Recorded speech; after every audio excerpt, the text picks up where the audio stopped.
Paired up with Mike in Philadelphia right? for a few years. Figured you might. That's why I put that name on my list just in case. We only work together once a year, but we kind of finish each other's thoughts from time to time. Yeah. It's been a lot of years. It may not be a lot of weekends, but it's a lot of years of certain weekends. Yeah, Richard back here, our sound guy, was showing us pictures of 7 years ago, all suited up. Remember we did, yeah. Instead of white, our hair was a little gray, or instead of gray, it was brown. But regardless, the evolution has taken place, and time always wins. Sure does. Well, Lee Ellis, just superstar player for Ohio State, shortstop. Solid season last year at the plate. Plus runner, really good strong arm on defense. Right back to Volantis. He's got some left-handedness in him. He kind of threw on the run to first, but retired Ellis. He wasn't sure if he should stop and throw or run, so he did it both. He got the out. A good start for Volantis. The fastball is going to ring in about low to mid 90s. Get that great arm side run as typical left-handers do, and then complements that with a big breaking ball and good changeup. Mason Eckelman, the DH, bats third, takes a strike. Couple of hits, drove in a run so far this weekend. His average over 300 on the season. For the Ohio native. You see that high release point from pitcher Volantis.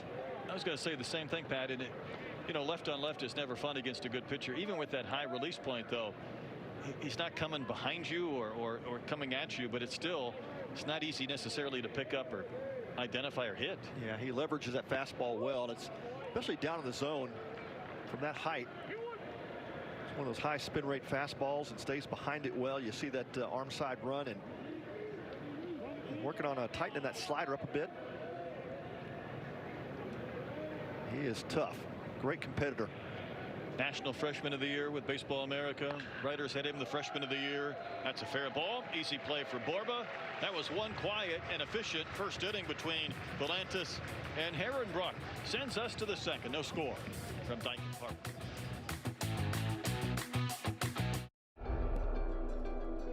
Built to tough it out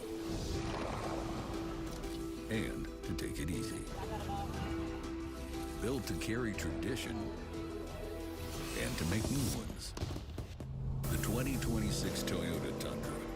Built in Texas, driven everywhere. Qualified buyers get 2.99 APR financing for 72 months plus $1,000 of Vengeance cash on a 2026 Tundra. Offer ends March 2nd. Toyota. Let's go places.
That's a calm bunch of Longhorns enjoying a beautiful Sunday inside the dugout, the third base side of Dyken Park. But what a beginning to their season it has been, 10-0. Meanwhile, Ohio State 5-4, and they started in Pensacola, Florida. I believe they were in Memphis last weekend. And pretty soon they're going to get that age-old baseball Big Ten rivalry going to Washington. There you go. Meanwhile, Adrian Rodriguez leads off here in the top of the second inning.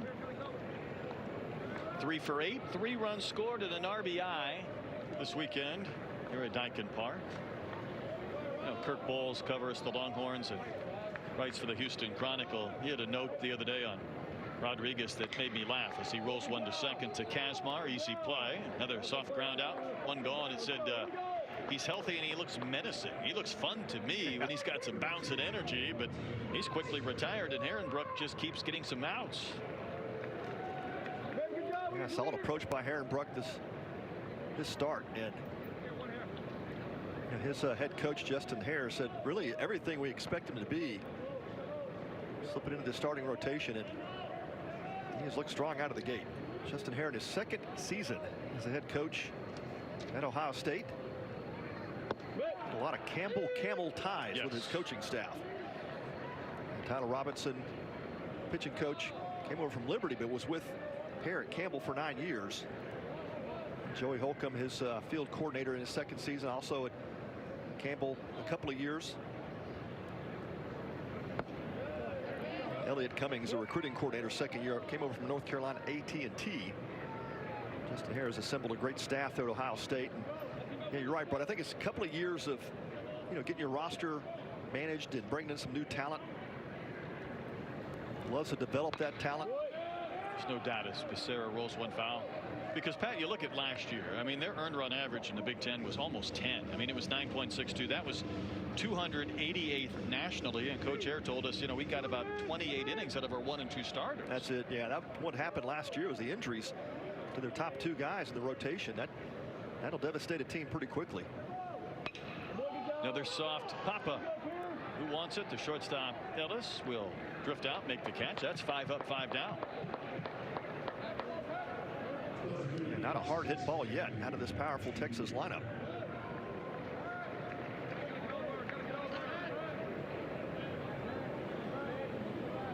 Herrenbrook will face Anthony Pack Jr. Justin Hare replaced Bill Mosiello. Mosey, longtime assistant coach at TCU, went back to TCU with Kirk Sarlos' staff. Kind of a fun tie is Garrick Mosiello, the first base coach for Texas.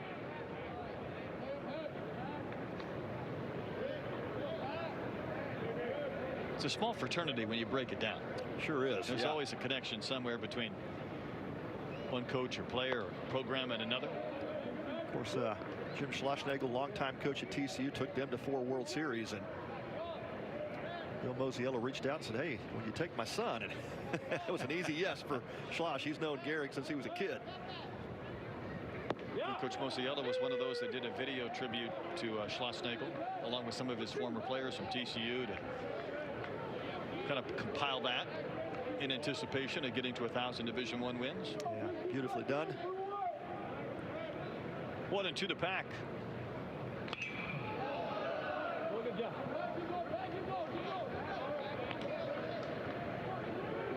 Tell you what, this kid's pretty calm so far. 5 up, 5 down. He'd love to keep it rolling. Give the Buckeyes some length with this start against the undefeated 3rd-ranked Texas Longhorns. Pitch floats a little bit outside. And the breaking ball, 2-2. Only the 5th ball thrown by Herrenbrook in 20 pitches. Yeah, he has been pumping strikes. The 2-2. That's a chopper up the middle. Kazmar is there. Quick flip to first. Pat, how about the 2 innings from Herrenbrook? Yeah, nicely done, Herrenbrook, and gets the Buckeyes back in the dugout quick. Scoreless game going to the bottom of the 2nd. Did you know taking Zysol at night relieves allergies while you sleep? So you wake refreshed for a more productive day. Get 24-hour continuous relief that does not fade. Be wise all, take Zysol at night. Did you just pay your insurance bill and say to yourself, I need to save money? A call, click, or visit with Standard can help you save hundreds, if not thousands of dollars right away. Call Standard. Call Standard today. Don't delay, call Standard today. Every shot's lively, every shot means something. Really kind of got an energy that's different than a lot of the rest of the course.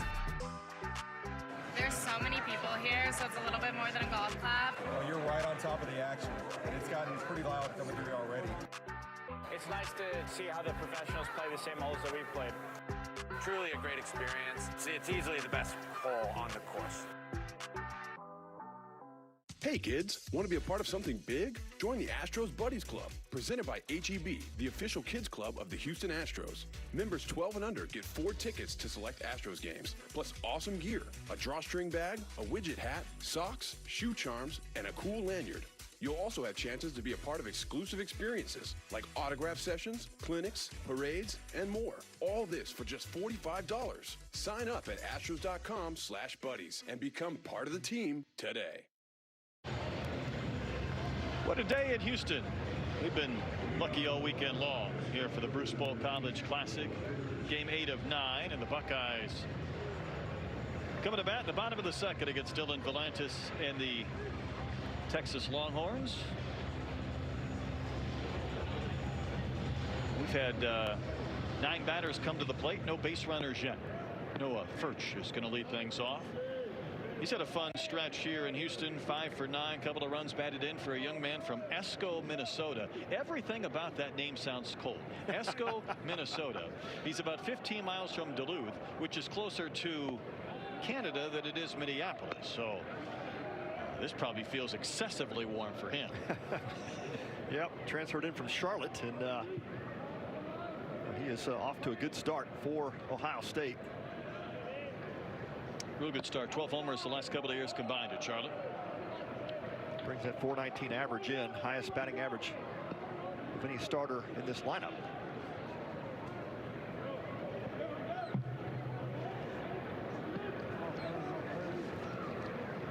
And Volantis never far from pumping in a strike. He missed on the first 2 and runs that one in there. You know, Volantis kind of flirted with a no-no right out of the gates, and you read his numbers. Didn't give up a hit into the 6th inning of his first start. Well, I'd say the conversion from closer to starter has worked out pretty well. And you know, you could see it last year. He was just in such a role. The team was winning. He was closing games. There was really no need to kind of push that pitch count when he was pitching impactful innings at the back end of the bullpen. But I think everybody knew this was going to be a starter and a really good one. There's the breaking ball, but he missed. And there is the first base runner on a first walk to begin the bottom of the 2nd inning. Yeah, pitched Furch very carefully as the leadoff hitter in this 2nd inning. In fact, the one thing I like about Volantis, and again, we knew he was going to be a starter, but just because he had a great freshman campaign, it's not like he's starting on Fridays, because he's the Sunday starter behind the 2 guys we've seen this weekend. So it really allows him, I think, not to have to shoulder the entire burden of being a Friday night guy. Yeah, no doubt. We saw that dominant performance by Ruger Riojas, and yeah, he's legit. That guy, the freaky of freaks. Is that what? Yep, freakiest of freaks. The demon. Yep. Talked to Zach Dillon yesterday morning at breakfast, and yeah, there's the first base hit. Henry Kazmar singles into center. A couple of Buckeyes on here at the bottom of the 2nd inning. And he played for the 12. Did Riojas, and so Zach Dillon. So I saw him as a youngster all the way through, and kind of a hanging breaking ball that time from Volantis. Kazmar straightens it right back up. But he said, yeah, Ruger is just a different guy, very creative guy, kind of artsy. I said, yeah, you don't see that often in baseball, do you? I said, no, but he's just a different guy, but a really good pitcher. I said, I don't care what he does away from the field, that guy can throw it. Los Mendoza said he's a demon, and he said he's crazy on and off the field, but you never see him having a bad day. Yeah, always a smile on his face. Plays the game with joy, and man, did he bring the energy on Friday. So sure yeah, did. With Volantis as your Sunday starter, Luke Harrison, not as dominant as he typically was yesterday against Baylor, but you know, again, that's 3 solid frontline starters for Texas, and we know how deep that bullpen is. Stephen Kavaka waves and misses.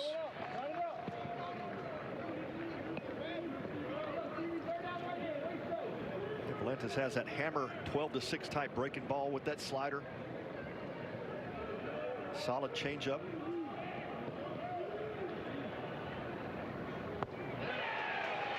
That's going to be a wave and a miss for a strikeout. I know some guys that enjoy small ball might be saying, you know, trying to get a lead against Volantis, 1st and 2nd, nobody out. Cavaco did not show bunt, but the 7, 8, and 9 hitters in this lineup hitting 83, 111, and 200. So taking their chances with Cavaco, but Volantis gets the K. Yeah, good point, Brett. Sometimes you got to pick your pick your situations, and that one, especially early in the game, I can see letting Cavaco swing. I like it all the time, but again, just 5 home runs for Ohio State, so you know you run into one, you've got a big lead early against a good pitcher, but bunting for the sake of bunting doesn't always work. And Grant Mangrum played 84 games at McNeese, is 1 for 12 this season, and he finds himself down to the count 0-2.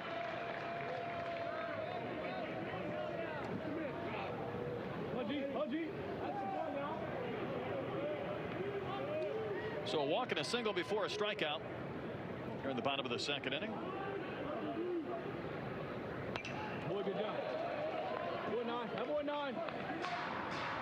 Mangrum brings that veteran presence to this lineup. He's 23 years old and great catch and release guy behind the plate. Good defensive catcher, trying to get his offense on track.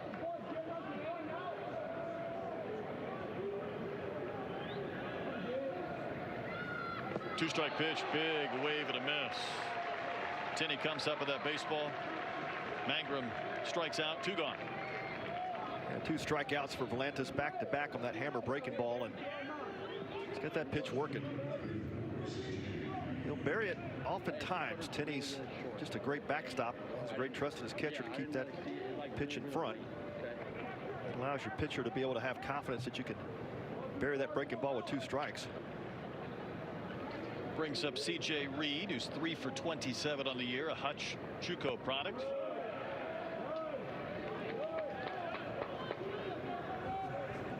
Well, the shadows are starting to set in. I was thinking the same thing. From left field. It's going to make it difficult on these hitters for a few innings. That's pretty bright sunshine on the mound for Volantis, and shadows around home plate.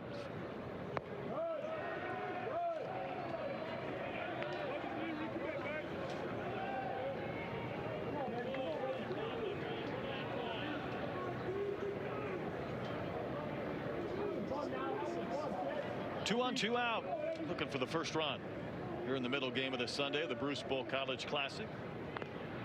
That is a big rip from C.J. Reed. Fouled it off Tinney. Yeah, Tinney on one knee and took that one on the thigh, that right thigh. Heavily exposed when you're in that position. As a catcher, took one there last night too against Baylor. Yeah, you weren't kidding. You pointed that out yesterday, and it just kind of provides a magnet for some of those foul balls. Yeah, well, right on the inside of that thigh. That's going to leave a few seam marks.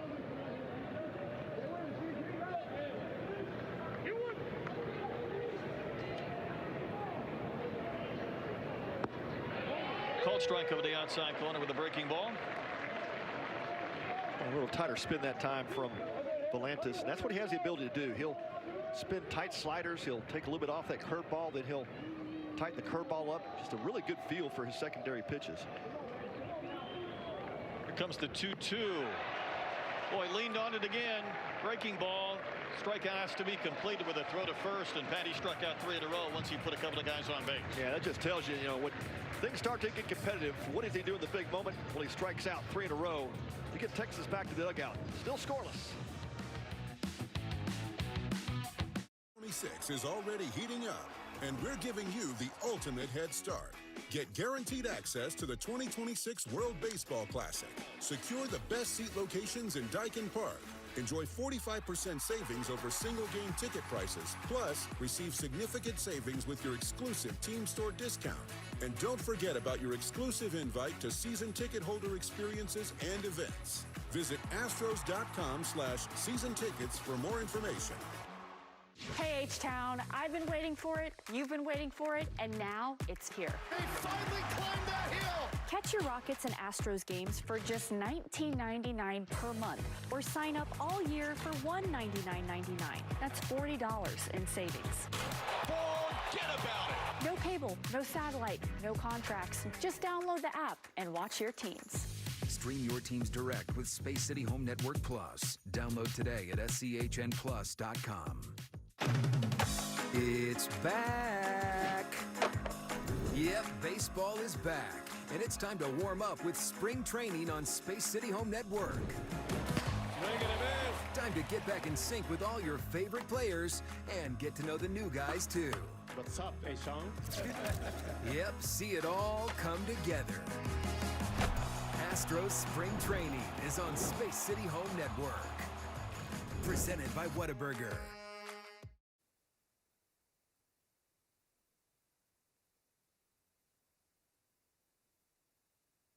Union Station is more than 422 feet away with that placard. Well, that'd take a pretty good shot. Hit that window. It's about where Robbins could have hit it had he pulled it a little bit more. Knocked out a window. This is Casey Borba leading off the third inning. Herrenbruck has retired all 6 that he faces. Don't know if you saw this. SportsCenter in their top 10 had a Longhorn softball home run, and there are apartments behind the left field fence. And there was a home run that went over the stands, hit the apartment, and put a big dent in the building. I mean, it wasn't a window, but it put the impression of the softball in the building. That's some soft brick. Either that or bad wood, but regardless, the impact was made. Wow. Well, I'm sure Texas offensively has realized that Pierce Herrenbruck is just filling up the zone. They're going to be aggressive with fastballs early as he's continuing to challenge these Horns with fastballs early in counts. Coming into the inning through 21 pitches, 16 for strikes. He is above 76%. Strike ratio. High strike there, but he'll take it. See the sun and shadows contrast.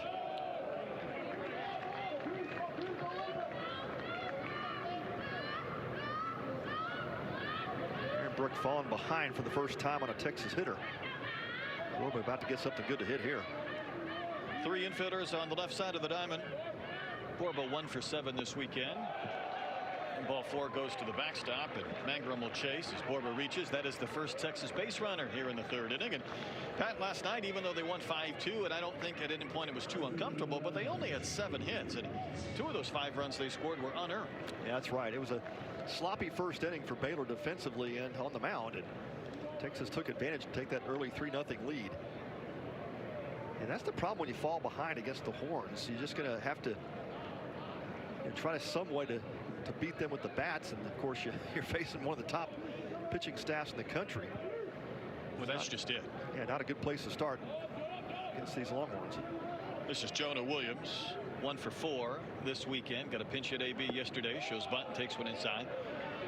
You know, this Texas pitching staff reminds you of some of the really good Astros teams where you did not want to be behind, because if their starters give the home team a chance to win, then you're looking at the 7th and 8th inning specialist and the closer, and all of a sudden you're like, man, I need a break because everybody I'm facing is good.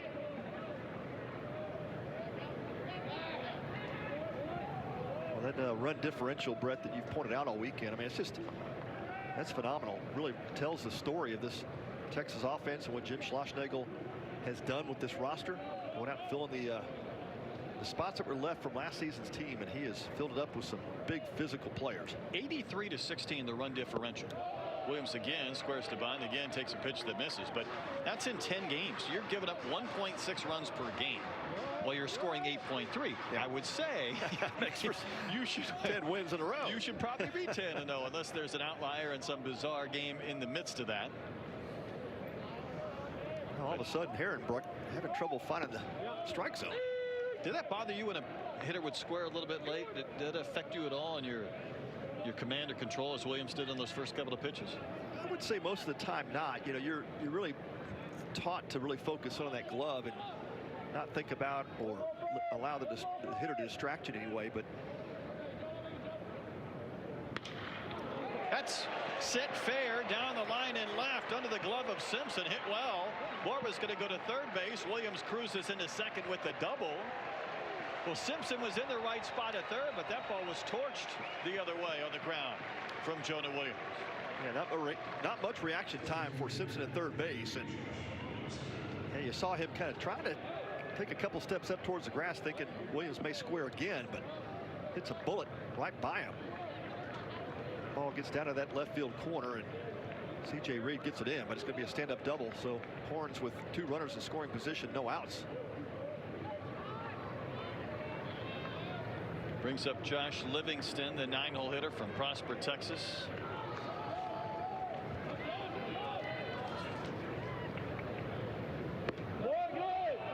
Livingston takes one a little bit in. Livingston has 10 at bats, 1 hit. He scored 5 runs, but he's knocked in one. An opportunity to add some runs batted in here.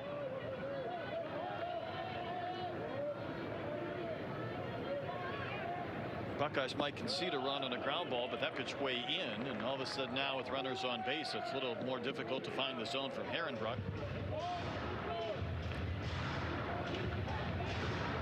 He does have first base open if he's choosing to pitch around Livingston, but yeah, you're going to turn the lineup over. It's a little bit more hairy at the top. Exit velo was 107 off the bat of Williams on that double. Felt like it was well in excess of 100. Sure did. Almost torched.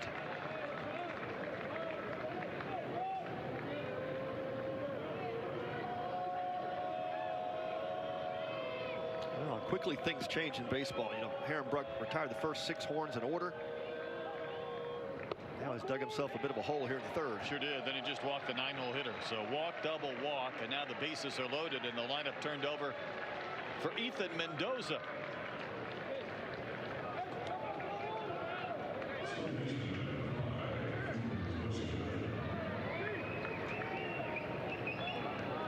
Mendoza softly bounced out to third to begin this game.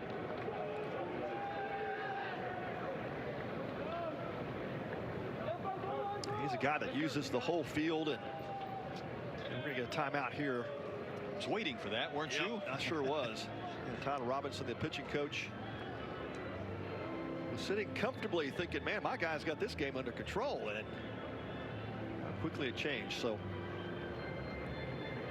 Herrenbruch kind of battling himself at the moment. He had worked very aggressively in the strike zone. First 6 hitters worked ahead, and then got behind on Borba, walked him, got behind on Williams before getting up the double.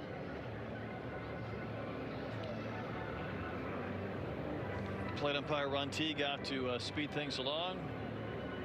There's a few pats on the back right there for Herrenbruch. I'm sure, but Williams is saying, hey, let's get that guy back that we had in the first couple innings. Let's find him. Where's that guy?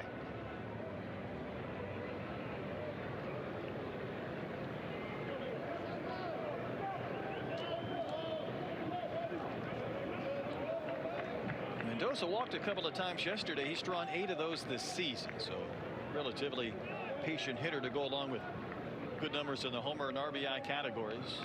Bats with a longhorn at every base. That was an easy take as Herrenbruch missed his way outside.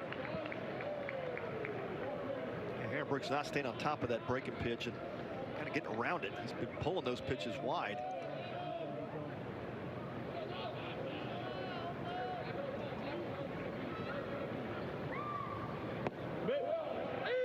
Spin that one in there for a strike below the belt.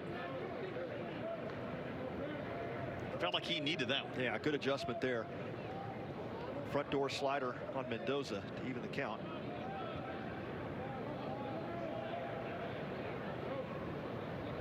It's a swing. Ron Ting doesn't need an appeal. Mendoza kind of wrapped that about 3/4 of the way through, and Herrenbruch back in the driver's seat with nobody out here at the top of the 3rd inning.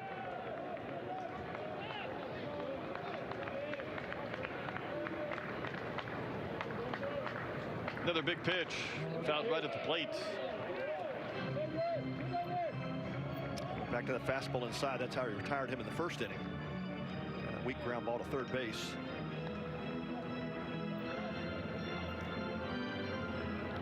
Herrenbruch looking for the strikeout here. Oh, Ohio State playing back defensively. They'll concede the run if they can have a chance for 2.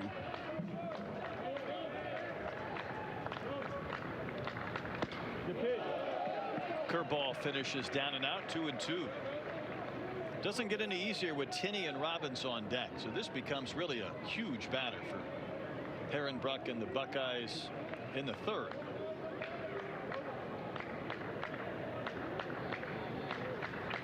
The 2-2 is drilled into center for a base hit. This will score a run. Williams got turned around, so he'll advance to 3rd and hold there. Everybody moves up 90 feet. The Horns are on the board first with a Mendoza RBI single. Yeah, great piece of hitting from Ethan Mendoza. Gets the fastball in. Finally gets the barrel to it. Nice job of pulling those hands in. You're exactly right. Jonah Williams had to turn around to make sure that line drive got through the infield. Good base running on his part, but it'll be a 90-foot advance. And Texas with the first run on the board. Now it becomes a bit problematic because Tinney and Robbins, the next two hitters. Tinney bounced to third his only time in. Does have the 3 homers this season. Talked a lot about his numbers last year in addition to Robbins before they got in the portal and found a home in Austin. You see all automatically Herrenbrook changing the sequence. Really attack these horn hitters with fastballs in the first inning. And little cue shot to first, but that was some funny English. Cavaco has one play, and that was adventurous. And Williams scores. Pat, when that ball came off the bat, I was thinking he might have a chance to flip home to get a force because it wasn't a double play bouncer, but that ball had a little snaking going on. Tinney hit that right off the cap of the bat. Sure did. Ball had a lot of spin. Good job by Cavaco not to think two on that. Just get the one out. But it's 2-0 Texas. Here's Robbins, who lined to short softly back in the first.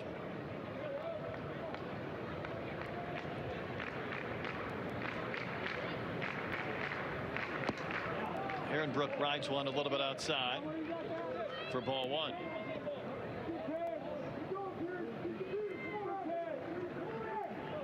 They're going to need more eye black this year in Austin with Hayden Robbins. He's been generous on his supply in each of the 3 days. Big break for the Buckeyes. Mile High Papa. Kazmar, though, fighting the sunshine, and it dropped. And a run will score. It wasn't a break after all. And there was a moment, Pat, where you could almost sense that was coming. Oh, yeah. You could kind of see Kazmar fighting the sun and had his glove up over his face. Just could not find the ball. And the ball lands about 3 or 4 feet behind him. It wasn't even close. And this is where you're really hopeful there's an outfielder who's going to call you off. That's it. Yeah, he was looking for some help. And it's just one of those field plays. He had Miles Vandenheuvel coming in from center field, but it would have been a long run for him to get there. But just a tough play into the sun here for the Buckeye second baseman. So a base hit and an RBI for Robbins, and it's 3-0, and there's still only 1 out. Now the Buckeyes have to get some activity going in their bullpen. This is Rodriguez, who bounced to second his only time in. That gets by Mangrum to the backstop. It's been a cavalcade of nonsense here in the last couple of moments for the Buckeyes, and it's 4-0 Texas. Unfortunately for Herrenbrook, the wheels just kind of fell off this inning, and we talked about that powerful Texas lineup. They will take advantage of it, and they certainly have. 4-0 lead, still only 1 out here in the 3rd inning. There's a slider that again, he got kind of around that pitch. No chance for Mangrum to try to stop it. And again, the advancement keeps taking away possibilities for double plays or forces or whatever the case may be. Strike is called to Rodriguez, who is the 7th man to bat this inning.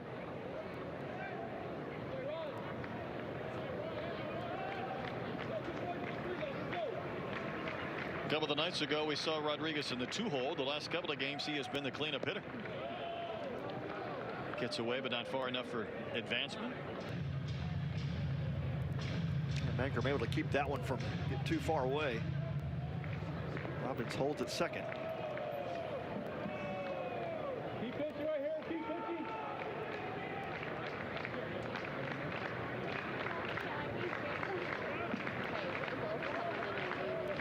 Herrenbrook on the verge of doubling his pitch count here in the 3rd inning from what he had from the previous 2.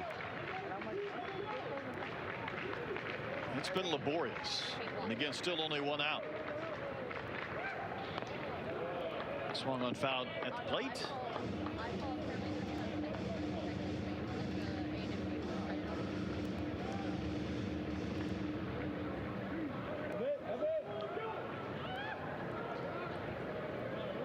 There's only a couple of people out there in that Ohio State bullpen, but enough for 1 pitcher and a catcher and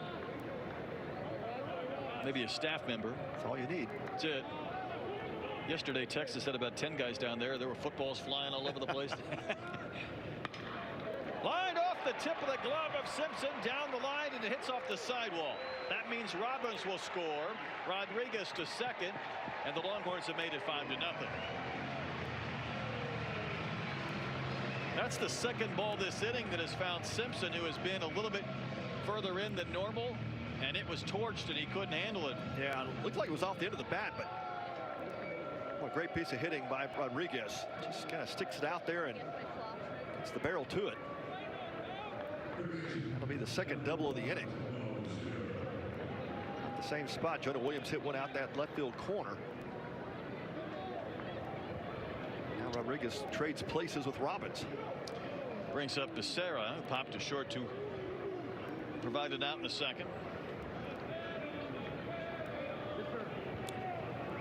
Buckeyes going to make a call to the bullpen. Herrenbrook retired the first 6 that he faced, but he's responsible for 5 runs and a batter here in the third. So a new Buckeye coming into the game. Step aside, come back and tell you about the new pitcher after this. According to Car and Driver, the Honda CR-V does everything right. CR-V has massive cargo space, athletic performance, a refined interior with a huge back seat, affordability, and Honda's reputation for reliability. Maybe that's why the Honda CR-V's made the Car and Driver 10 Best list 4 years in a row. Right now, well-qualified buyers can lease the Honda CR-V starting at just $279 a month. Honda, proud partner of Team USA. I feel when I went to work, I wasn't sick, Keith.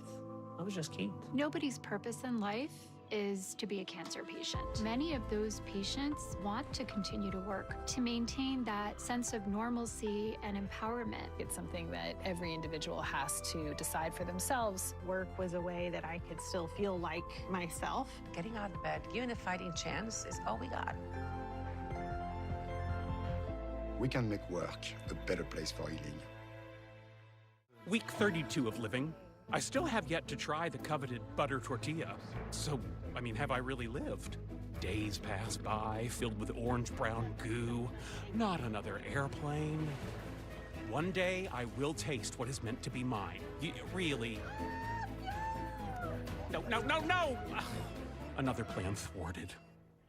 Wait, those tortillas are getting torn far too thin for adult consumption. Could this mean... Yes!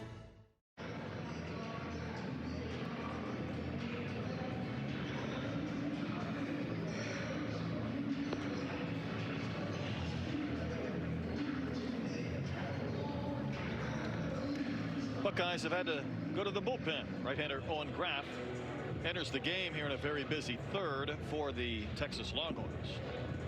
Sure has been. A lot of Longhorns riding around the bases this inning, and man, what a difference this game can turn on in just a dime. But Pierce Herrenbrook had thrown first pitch strikes to the first 6 Texas hitters he faced in innings 1 and 2. Did not throw a first pitch strike in inning 3 to 6, make that 7 total Longhorn hitters.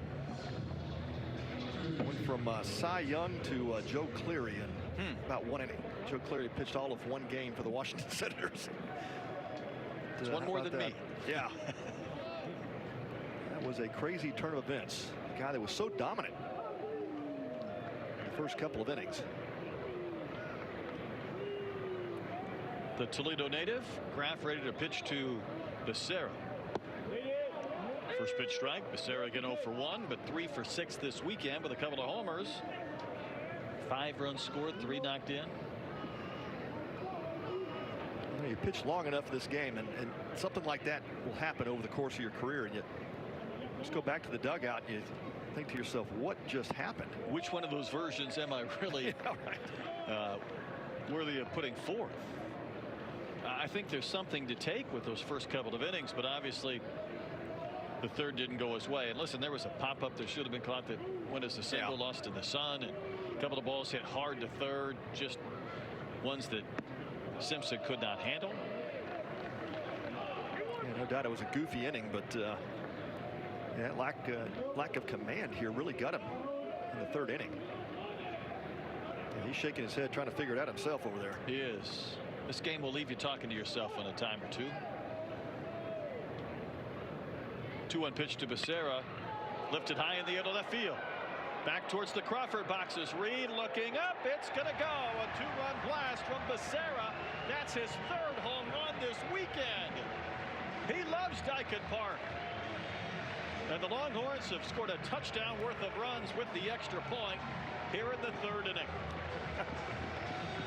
How about that? The Stanford transfer, and he is just lighting it up. Nice move by Jim Schlossnagle to move him up in the lineup last night. Batting in the 5-hole and does it again this weekend. He's going to ask for a trade to the Astros, I think, before the season's over. He likey Dyken Park, and I don't blame him. That's just a hanging slider, and he knew he got it. Just wanted to see if it wasn't going to hook, and it did not. Stayed straight and true into the left field boxes, and just like that, Texas puts a 7 spot up here in the 3rd.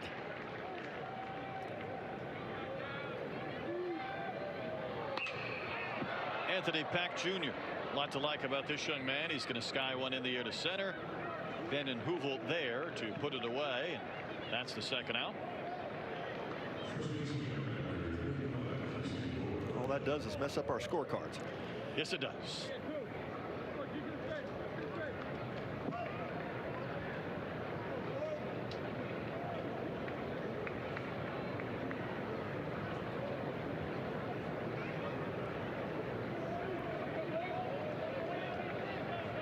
Borba started this inning way back when he walked. You know, you go back to September. I think it was actually the last day in August of last year. After 3 quarters of football in C-Bus, it was 7-0 Ohio State. Well, it's 7-0 Texas here in baseball in the 3rd inning. Good memory. Buckeyes won that game 14-7. They've got some work to do if they're going to get 14 against Volantis today, but this Texas offense might not be done. Again, 7 runs on 5 hits this inning. Another one found back and out of play.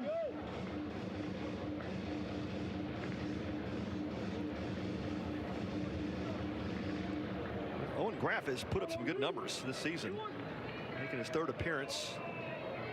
Coming in, had 3 2/3 innings, only given up 2 hits. Make that 3. 4 walks and 8 strikeouts. It's a wave and a miss at a high fastball. See what he might be called upon today to do as far as innings and to extend this outing for the Buckeye pitching staff. There's a 6'4", 210-pound freshman out of Toledo, Ohio, Anthony Wayne High School. See, he was the Archie Griffin Sportsmanship Award winner there. And of course, Archie didn't win just 1 Heisman, he won 2. At Ohio State. Good pitch, didn't get the call. Ball 4. Buckeyes were thinking maybe that was a ring up, but it was not. And Borba's going to reach and walk for the 2nd time this inning. That was probably the most clever picture I've ever taken in my life, was with Archie Griffin, Pat. And I had Gino Torretta, and I said, these 3 guys have combined for 3 Heisman trophies. How about that? Of course, I didn't really contribute as much as Arch had 2 and Gino had 1. That's right. You can't do that with many people, many of those former winners. Anyhow, this is Jonah Williams, who poked a hard double down the line and left on the ground past Simpson. He had showed bunt early in that sequence before he doubled, and he shows bunt again even with 2 outs. So content maybe just to see a pitch from Graff.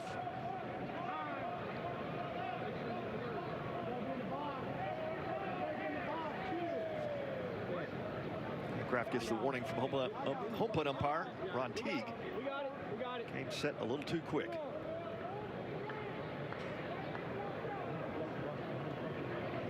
This inning has been going on so long, the Shadows have advanced from home plate almost out to the mound. But it hasn't been quite the advantage for the pitcher, and that will happen when you're not pumping in enough strikes. Yeah, that's exactly right. Graff's going to get low 90s with his fastball. He'll show curveball, slider change. Pulls that one.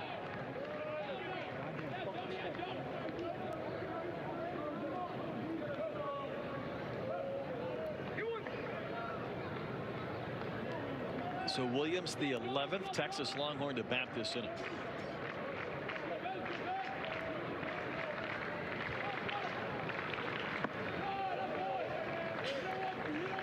Patsy just fighting it, or maybe overthrowing a little bit these last couple of pitches. He's really kind of either held on a little long or yanked. Yeah, I think he's fighting it. Yeah, you're trying a little bit too hard, and you get the back of your head. You're coming into a situation now that's 7 runs on the board, and you're trying to be a little bit too fine, trying not to make mistakes instead of being aggressive in the strike zone. Yeah, it's another. Yeah, this is the same spot.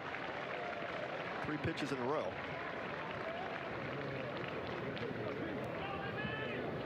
So this long frame continues with the DH, the 9-hole hitter Josh Livingston, who also walked back earlier this inning. This is 12 now that have come to the plate.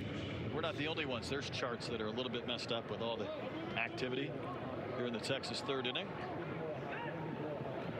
Yeah, the 4 free passes this inning have not helped. 2 of those have scored. 2 of them are on base currently.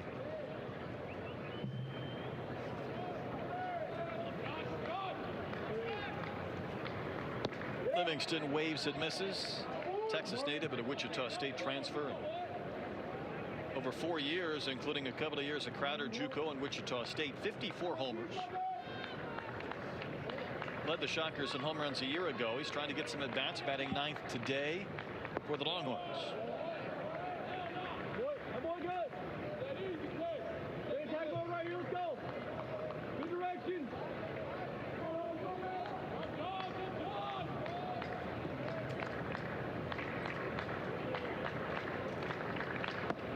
It's that balance, I think, sometimes when you've had success at, say, a mid-major and you want an opportunity to be on the big stage. Will you get it as much playing time? Will that necessarily translate if a slow start puts you behind other talented players?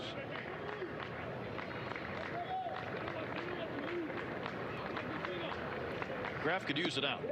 Good pitch. Yeah, the string. Good slider. A couple of those pitches in this sequence. That's the one he's shown best control of. You don't go right back to it. Livingston having trouble pick up the spin. Wave and a miss, so that is a K to end the inning. But 7 runs come across on 5 hits. Longhorns strand a couple of runners. Becerra another home run. Big frame for Texas as we go to the bottom of the 3rd in the Bruce Bolt College Classic.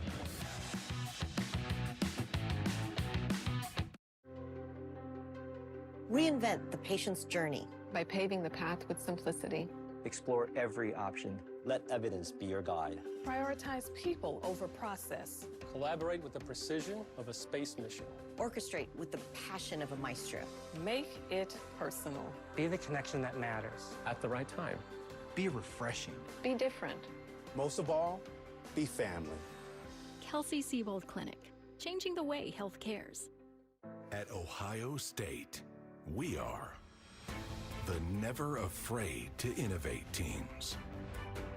The agile, get it done teams. The bold breakthrough teams. And the improve people's lives teams. The more than 10,000 strong research teams. Together, we are the Ohio State University.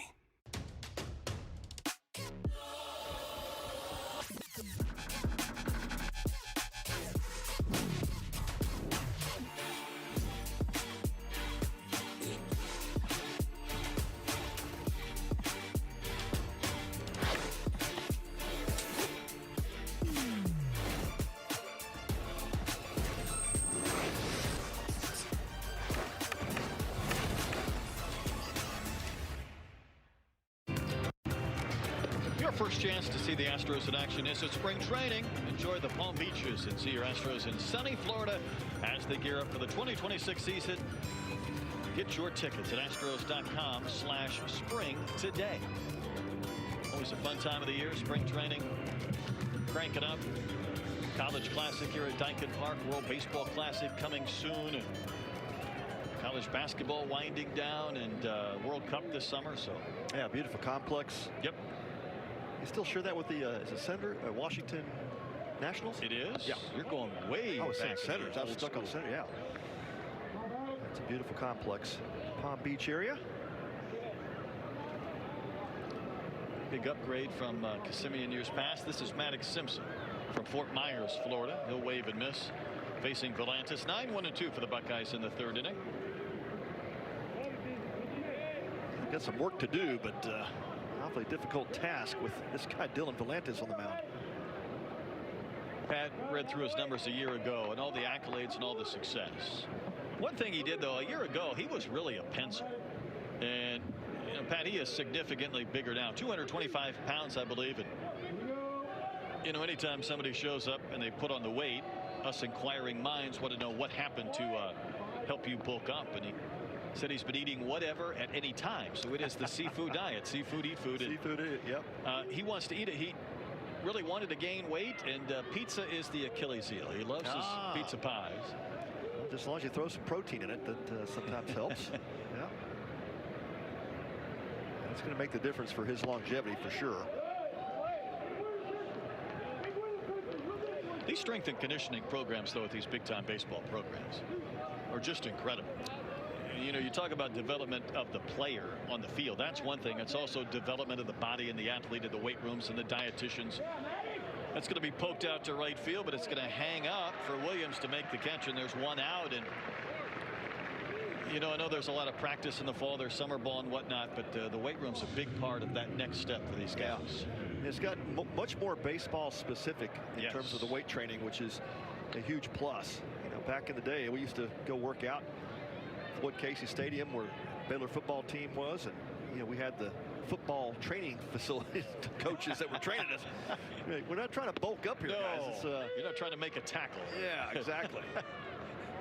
But yeah, it's very specifically trained, and then also the nutrition programs too. It's major league level. You walk in any of these clubhouses now at this level, and you're going to find, you know, a nutrition room, and they have their quiet room, meditation rooms. It's become a big deal with the Texas pitching staff. Max Weiner bringing in some yoga and other forms of mental training. Payne Newell down in the count, 1-2. It's not just going to the pitching lab and start pounding the strike zone with various pitches and checking spin rates. It's really a lot of the stuff on the periphery here that these programs have now that are really major league caliber. Indeed. Facility wise, training wise, wave it a miss. That's a strikeout. Fourth K for Volantis, to the point where I don't know if it's been the last 5 years, last 5 to 10 years. It's just been dramatically different than before in all of those categories you mentioned. Yeah, and you're seeing it play out here. I mean, the physicality of the game has just gotten so much better.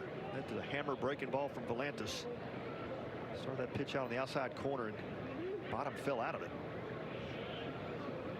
Lee Ellis will foul one back. And you know, the minor leagues too, obviously there's fewer teams and fewer opportunities, but they've tried to take better care of those in their minor league systems. And my son was working in the Braves organization last year, Mets this year, and it used to be, you know, after a game they'd throw some old burgers and hot dogs in there, and there you go. But yeah, I mean, now there's a dietitian who travels, and you got the pregame meal that you order and the postgame meal, and all of it is not hot dogs. That's right. It's geared towards putting the right pounds on. That's for sure. Yeah, these high protein diets, and you know, watching the carb intake, trying to cut the sugars out. We were lucky to get peanut butter and jelly between games years ago. You know, when you're traveling and you didn't have a lot of meal money, and you're just taking whatever they'll put in front of you. But now it is very scripted and thought through. That's a wave and a miss. Volantis just carving up some Buckeyes here in the third inning. 5 strikeouts through 3 scoreless innings. It's been all Texas so far in the middle game, leading 7-0.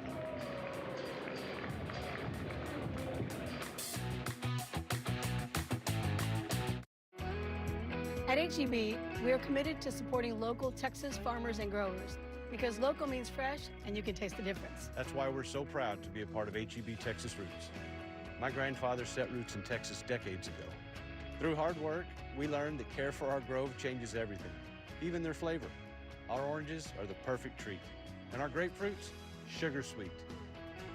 You could say these are our Texas roots.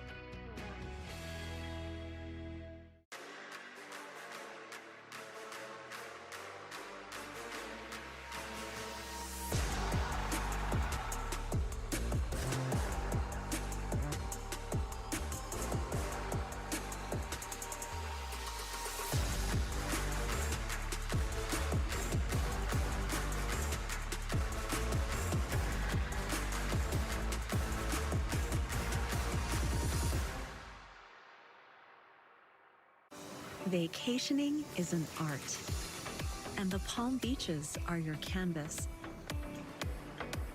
Stroll along sun-soaked beaches. Unwind at boutique resorts. Explore hidden and not so hidden gems. Here you'll discover a lifestyle that's nothing short of a masterpiece. Curate your perfect collection of experiences in the Palm Beaches. There we are. We're official. We've got the Space City logo shirts right in front of the Space City sign, and now we're up in the booth. Brett and Pat, it has been a Longhorns after a 7-run inning, and then Volantis with that lead is really, really tough. Yeah, it's going to be tough for Ohio State in this game as long as Volantis keeps pitching the way he is. And yeah, it's a major league arm. We're seeing it displayed today, and unfortunately, you get behind this Texas offense and really tough. You know, we've been doing this event so long. That was us, I don't know, 6-7 years ago. We looked pretty serious there with our countenance, but there was a day when we had coats and ties on. That looks like indoor baseball, and I couldn't tell you the year, but it's been a few moons ago. That's right. The old Minute Maid Park. Yeah, the signage has changed. Well, the hair is a little grayer, but we're still feeling pretty good up in the booth. No, what it's a always beautiful a fun day. Yeah, no doubt.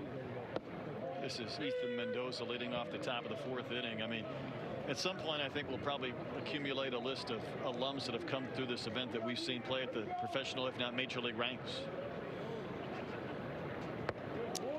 We've seen a lot of talent come through this tournament over the years, and it's great to be connected now to Bruce Bolt, their CEO, founder, president, Bear Mayer, in here with us a couple of times this weekend, and they're having a blast. No doubt. Soft chopper to third, and the throw to first is late. So I'll tell you what, it's working out for Texas today, whether it's a pop-up that dropped or a swinging bunt, if you will. But Mendoza will take the single. And they're getting all the bounces their way so far. This one off the hands of Mendoza. Perfectly placed. Looks like a line drive in the book. Yes, it does. He'll take it. You know, kind of finishing the thought, though, on the length of this event, the number of years it has been taking place as Carson Tinney steps in. You know, credit to Steve Grant. He does a lot of the work scheduling his teams, and it's been one of his passion projects as well. So we appreciate all he's done to keep this thing rolling. A great group of guys. We've had the same team here, the broadcast teams, for a long time. And our camera guys don't change. Our video guys, you know, audio guys. It's just great to work with this team. You guys put on a professional show, and great to be a part of it. Our camera guys, they're Iron Men. I mean, they're going distance today. They're going for 9 CGs this weekend. And there was a day, Brett, when we were part of that. Yeah, we did that too. And we had no voice left by Sunday night. It was the year that we did a game till about 2 a.m. and then started on Sunday at 10 a.m. that almost broke us. It did. It got close. Got close. You know, we were looking through some of the highlights of this event. Pat, there was a 15 and 16 inning game, and I swear they were 17 and 18 in my mind. Maybe they just felt like 17 felt like or 18. 17. Once it gets to 15, for sure. Especially that 9th game, right? You're just praying for a quick one. Give us a quick one, guys. There was a 5-hour, 54-minute, 15-inning game in 2017 between A&M and TCU, and that was the late Saturday night game that went into Sunday morning, and I'm guessing it finished about 1:30 or 2. I remember that game. Next pitch to Carson Tinney, a soft little pop-up, and this should be handled and will. Yeah, that one hurt. That did. But there was also a 16-inning game, which was A&M and Texas Tech, and that was in 2023, and I did not work that game. You did, and I started driving back to Arkansas, and I left here. I was in the state of Oklahoma, and you were still playing. That's right. That was Butch Alcindor and I doing that one. And I even, you know, stuck around, had a sandwich. I wasn't racing out of here, but when you play a 5-hour game, I can go all the way to Dallas, beyond, into Oklahoma, and you were still playing. And I was texting Cuss saying, dear God, somebody just, I don't care who, I don't care if you got to flip a coin, somebody end this. Yep. Well, somebody took your advice, Brett, and said, hey, we get extra innings in these tournament games. We got to get a runner at second base. We do. And boy, that it served Baylor well yesterday. You know, tough for Ole Miss to take their first loss of the season under that rule change condition. But They also were the home team, so Baylor scored the run at the top of the 10th. They had a chance to come back and tie it, couldn't get it done. But man, that probably saved us another long one. Well, I just don't think with 9 teams you could afford it. You know, you can't be showing up ready to play and then sit around for 3 hours waiting for a team to play 15 innings. I mean, those 2 long games were the last game of the night, but if it had been the first game or the second game, it would have thrown everything out of whack. Yeah. We had players and coaches sitting here for hours. 2-1 to Robbins, who singled in a run in the 3rd. Where's the baseball? It's under somebody's shoe. It's under a burnt orange shoe. Cavaco went on an egg hunt trying to find that one. That was an Easter egg hunt. Where's the ball? Our nightcap tonight, though, UTSA and Baylor. Scheduled for 6. We'll see. Boy, how impressive has Pat Hallmark's Roadrunners been? They're fun to watch. They're just a scrappy bunch. Yeah. They always are. But they defeated Texas last year in the Austin Regional. Kind of shocked the college baseball world, especially with that 44-14 record that Schloss brought into the playoffs in the postseason. High fly to right. Furch there, and he will make the catch for the second out.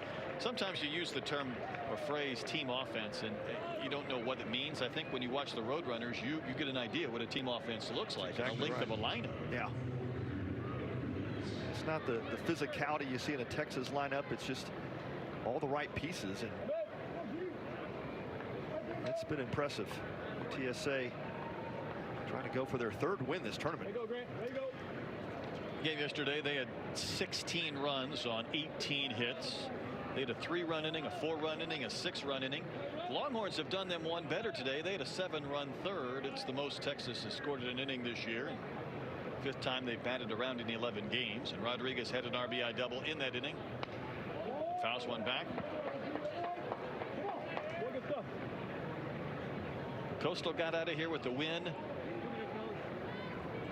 UTSA has a chance for a really big weekend. Texas was tested last night. I know we would have loved to have seen a healthy Fluky for Coastal in that matchup with Texas on Friday. That would have been a fun game. 0-1. Pitches a little bit low. Well, we like to crown a champion in these tournaments, right? But it's Texas has a chance to go 3-0. They're on their way, and UTSA, if they indeed defeat Baylor, they'll be the 2nd 3-0 team, so they'll have to share that title. I think one thing we can put in ink rather than pencil is Temo Becerra is going to be on the all-tournament team. Oh, yeah. I think we're safe with that, with his 3 homers.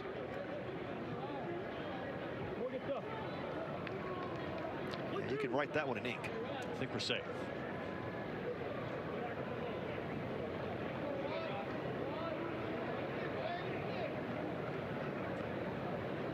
Grass 1-2. Wave and a miss. Rodriguez down on strikes. Went after that slider. Infield single, but then Graff sets down 3 straight Longhorns. We got a little conversation. Yeah, there is.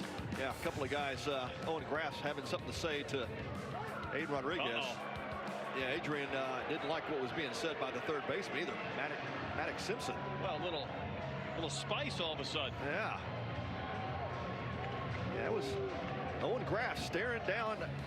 Rodriguez got something going for Ohio State. Texas still with that 7-0 lead as we go to the bottom of the 4th. Home to Dyken Park. And that ball is gone. Aaron Smith.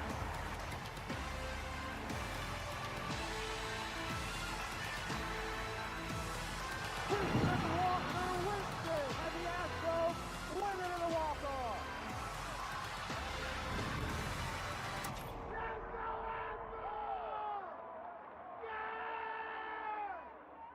Hey, H-Town, I've been waiting for it, you've been waiting for it, and now it's here. They finally climbed that hill. Catch your Rockets and Astros games for just $19.99 per month, or sign up all year for $199.99. That's $40 in savings. Forget about it. No cable, no satellite, no contracts. Just download the app and watch your teams. Stream your teams direct with Space City Home Network Plus. Download today at SCHNplus.com. The excitement, the emotion, the passion. Epic highlights, inspirational stories, unrivaled coverage. This is H-Town High School Sports with Todd Freed. See it all right here on Space City Home Network. Pat, this was how the top of the fourth ended. Graf got the K to Rodriguez. Then there was some conversation. Yeah, Rodriguez looked like he even swung and maybe hurt his hand. And Owen Graf walking back to the dugout just started speaking up and mouthing and jawing at him. Oh, did he throw him out? I think he got tossed. Ron Teague threw him out. Yeah. And then the conversation continued after the fact. Yeah, with Simpson, the third baseman, coming in to try to calm things down, but then it got a little spicier. So you're right.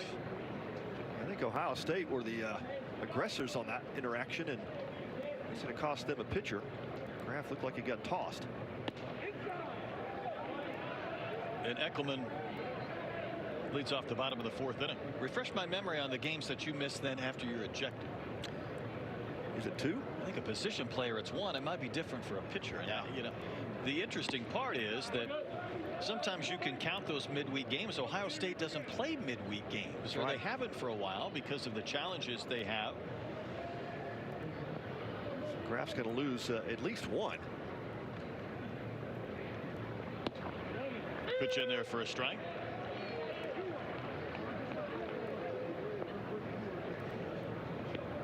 Well, if you're trying to bring energy to your bench, that's one way to do it. Get everybody up and excited. But, Texas firmly in control of this game. And need to do some talking with their bats.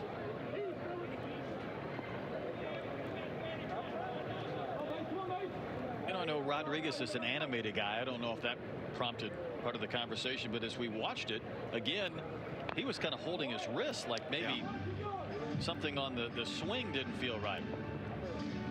It's his glove hand. He went out to take his defensive position. Didn't look like any worse for wear as he was fielding ground balls, but I think Rodriguez is more worried about his hand than I think so too. Anything. Eckelman rolls one back up the middle. Mendoza there with a nice backhand. Throws out Eckelman to begin the bottom of the fourth inning.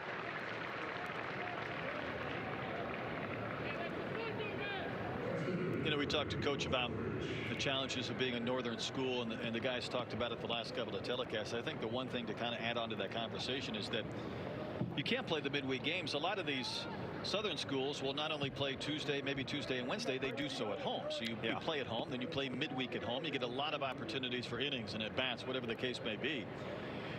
And obviously, you know, midweek is not ideal to be playing in Columbus anyhow. But the problem is when you're traveling every weekend, you're traveling Sunday or Monday, and then you're traveling again on Thursday. There's no time to be playing a midweek game when every weekend you're normally on a plane for the first 2-3 weekends. Yeah, that's exactly what Justin Hare was telling us. It's just very difficult, especially in these tournament formats, because you're having to travel quite a distance usually to play.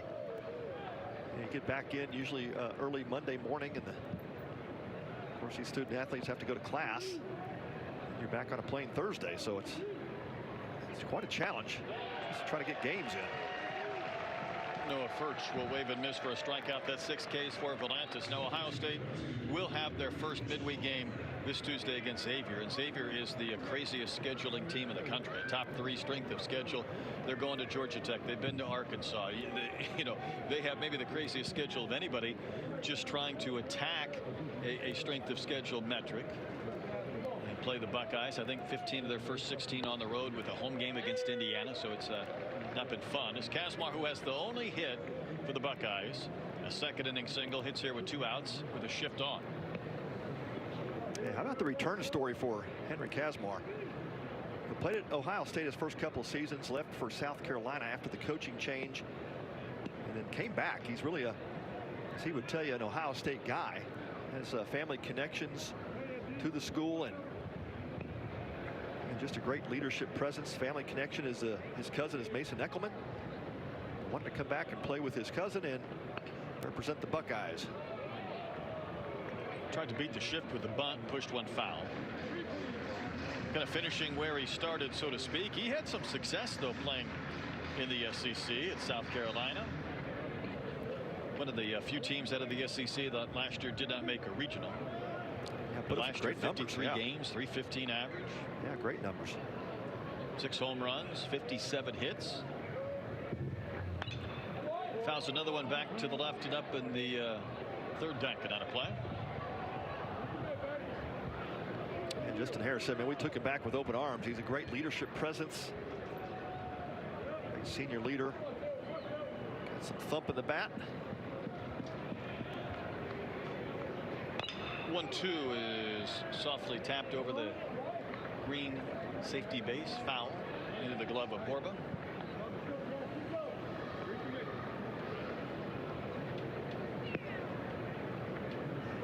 Ohio State started in Pensacola at the Blue Wahoos, a minor league facility there on the water, and played 4 games last weekend. They knew this would be a challenge. They'll get UCLA at home this weekend. There's a wave and a miss. Kazmar will K. All of a sudden, Volantis has it in cruise control. That is 9 straight he has set down, and in those 9, he struck out 7.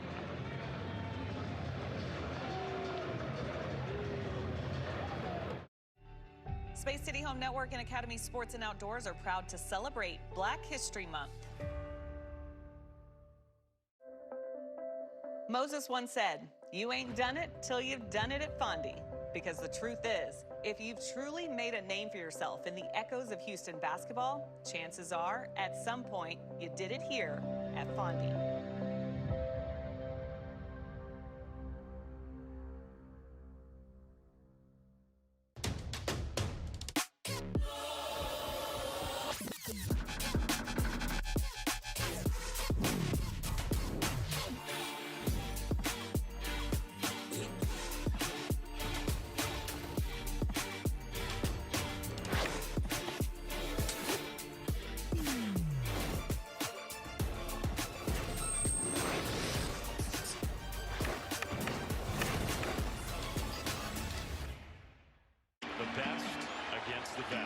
What do you know about this baseball?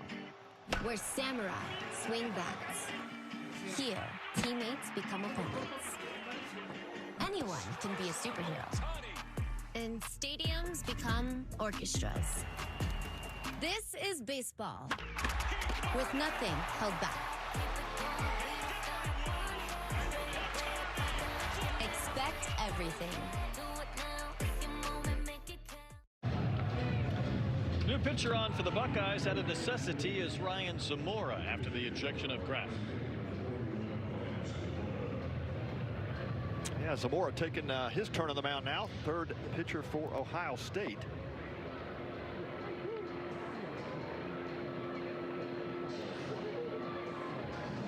Zamora is a junior right-hander, junior college transfer from Sacramento City College in California. From Elk Grove, Cali.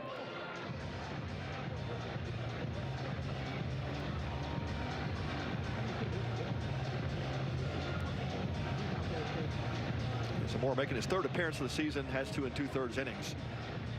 Give up a couple hits, 1 earned run, walked 2, struck out 2.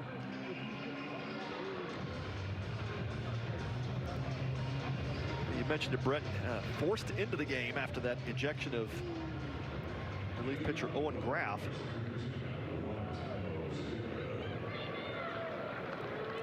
Not Ron Teague, the home plate umpire, did a good job of controlling that situation. That could have gotten out of hand pretty quickly, and got the quick ejection and kept the players separated for the most part after Maddox Simpson had to be pulled away from Adrian Rodriguez. Well, Becerra had a 2-run homer to cap that 7-run 3rd inning. All the scoring has been done in 1/2 inning. But he has 3 homers this weekend here at the Bruce Bowl College Classic. Pitch a little bit high.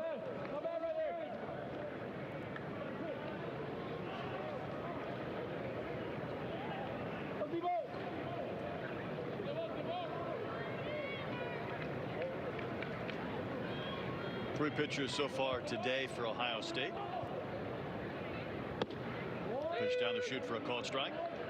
Yeah, fastball at 92. You'll see the low 90s fastball and curveball changeup mix from Zamora.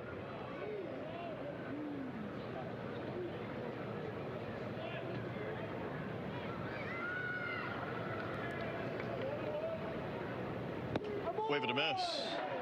Sarah down at the high fastball. Strikes out to begin the 5th inning. Really good.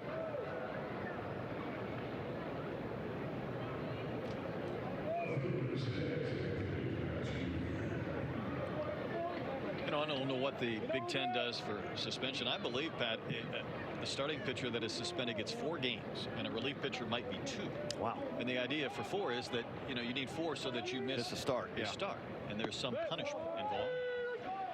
This is Anthony Pack Jr. I'm intrigued by this young man, his skill set. You know, he's 0 for 2 today. He's bounced out. He's flied to center. We saw him have a big game yesterday. A couple of singles, drove in 3 runs in the first 2 at bats.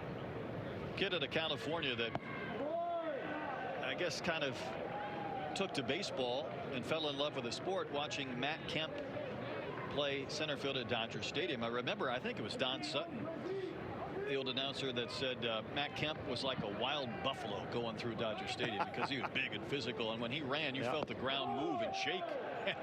It was a spectacle, and Pack's going to wave and miss here, and all of a sudden Zamora struck out the first 2 that he faces.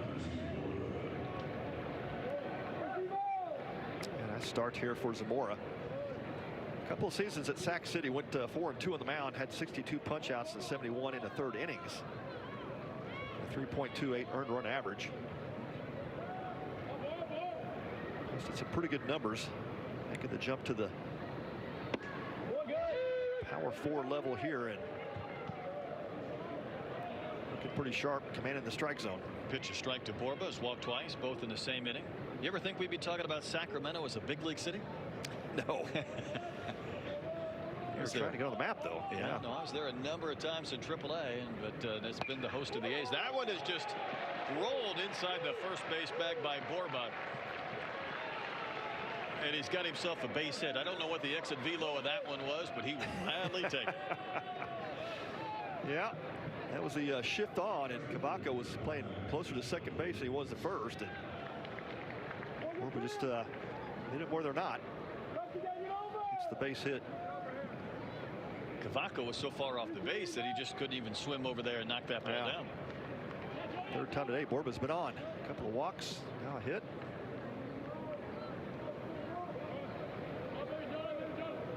This is Jonah Williams. So the scoring margin now with what Texas has done today is 90-16. They've outscored their opponents in 11 games. Exit velo, by the way, of that single was 69.9 for Casey Borba. Like a hard bunt. Yep. Pitch inside to Williams. That's why this game is not fair. Hit it hard, you could be out. Hit it soft, might just be a base hit. That's right. When you think you've got it figured out, you don't.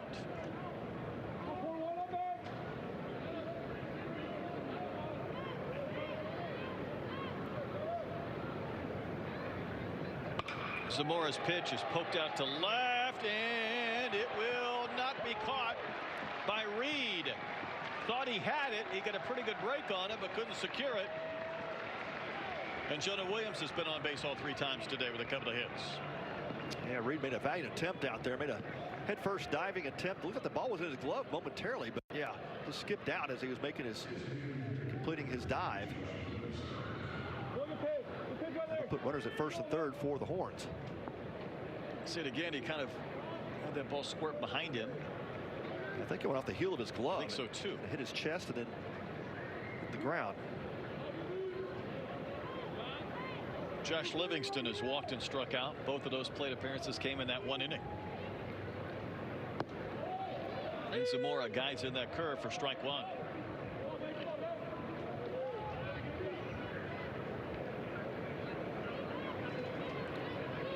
Coach Jim Schlossingel said, you know, when Jonah Williams is healthy on the baseball diamond, he's about as good a player as you're going to see in their lineup. Rolls one to first. Cavaco secures it.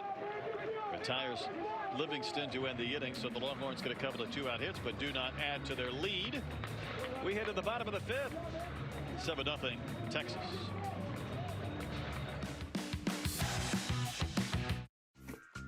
Reliant is the home of free electricity, so your home can be the home of epic bedtime stories.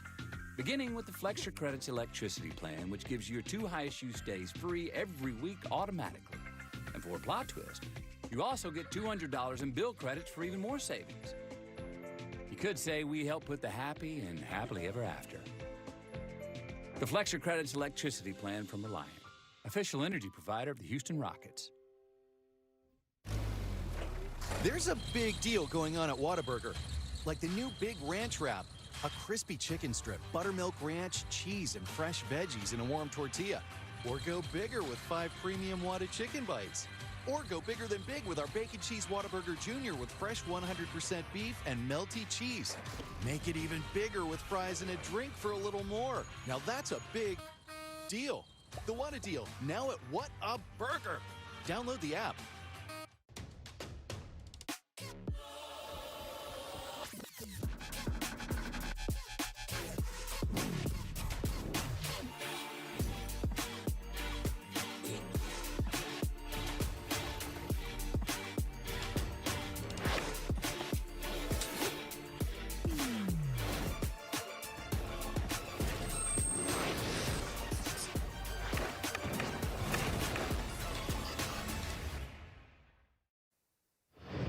Rodriguez had an RBI double in the 3rd inning, and he's got some joy to his game. Let's go back and look at this celebration. I think the Buckeyes may have felt like this was maybe a little excessive, or at least maybe the ending of it. Yeah. So then when he struck out the next time up, the pitcher on the mound, Graff, said, "Hey, how do you like that?" I'm sure he said, amongst other words. Yep. You can see right here he gets the ejection. Yeah, I think they took exception to that excessive celebration. I think you're right. Smile on his face. He likes to have fun in the game, and sometimes that can certainly be mistaken by the opposing club. Cavaco will lead off the bottom of the 5th against Volantis, who has retired 9 in a row, and 7 of those 9 have been via the strikeout.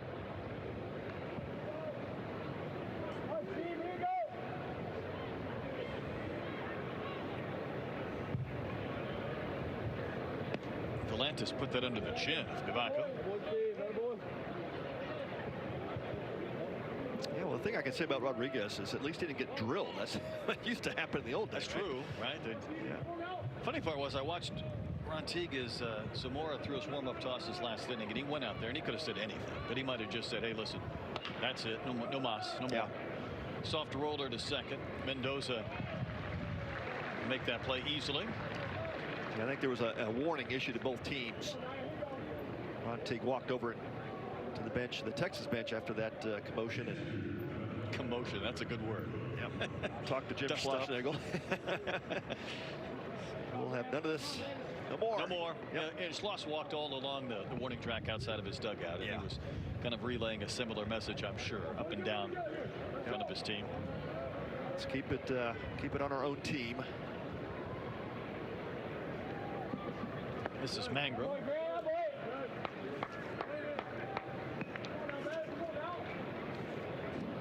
Mangrum struck out back in the 2nd. Wind is kicking. Pick it up. Yeah. So Chopper fouled outside of 3rd.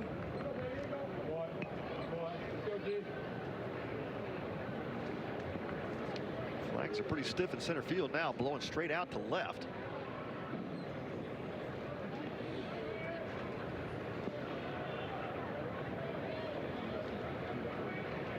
Quick out in the bottom of the 5th inning. Volantis over 60 on his pitch count, and no surprise, the bulk of those have been strikes. Did walk a hitter in the 2nd. In fact, he spotted the Buckeyes a walk and a single, and since then they haven't had a base runner. And there's the flags up on top of the train tracks blowing out. Yeah, he has 43 strikes and 61 pitches. Puts him at 70%. There we go, bragging on him, and it's 3-1. Yep. Challenge always when you have a bigger lead is for the pitcher to mentally believe that this game is 0-0. Just going to remind yourself, keep pitching your game.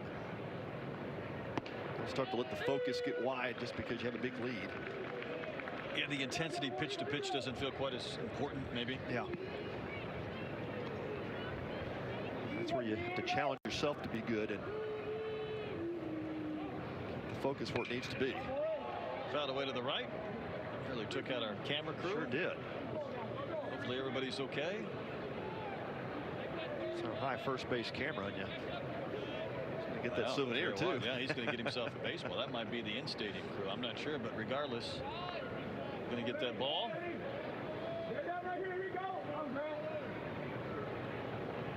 3-2. Ouch. Well, that's a base runner for the Buckeyes. Only second free pass issued by Volantis. Had to walk back in the second to lead off that inning and plucks Mangrum in the foot. You could say, hey, if you're going to miss 3-2, just miss in. Don't hit me. Got the Bruce Bolt guard right there. Came in handy right off the top of that ankle. Sure did. Might have helped out.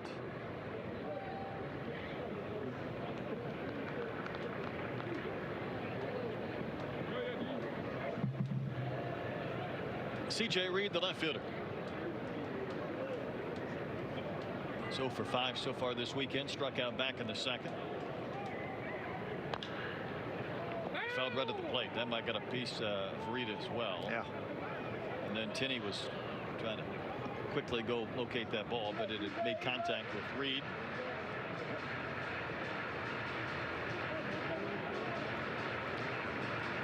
Reed from Hutchinson, Kansas Community College, and versatile guy, can play infield, outfield. Gives Justin Hare some versatility.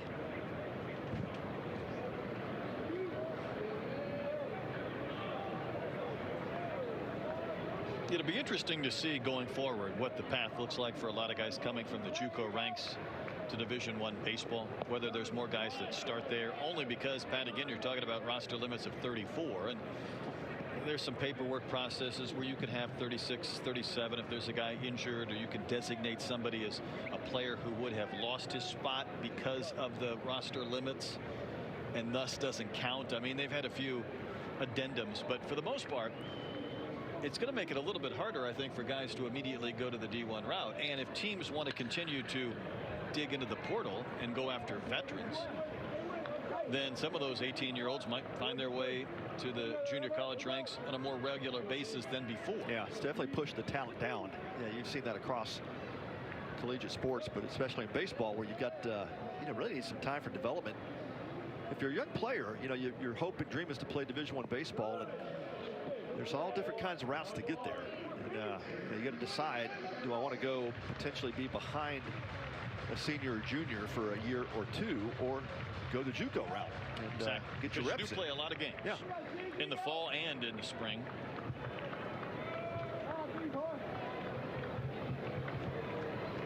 Two from Volantis.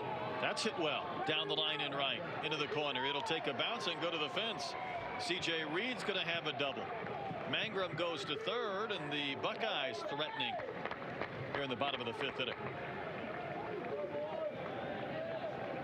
A nice swing from C.J. Reed. Catches that pitch middle in. Turned on it. It's into that fence in right field, and Jonah Williams has to go over, makes a clean play to get it back in. So Volantis was really dominant for a stretch, but he hit a batter and then gives up the double to the lefty. Oh, the second hit for Ohio State.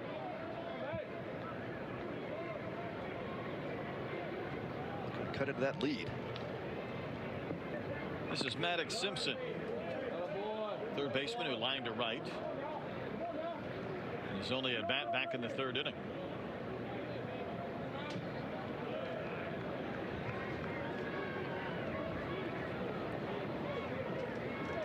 Pitch count. This will be number 75 for Volantis. Instead of throw to third. Yeah, time pickoff play. Volantis, the praying mantis, was all arms and legs there on that pickoff.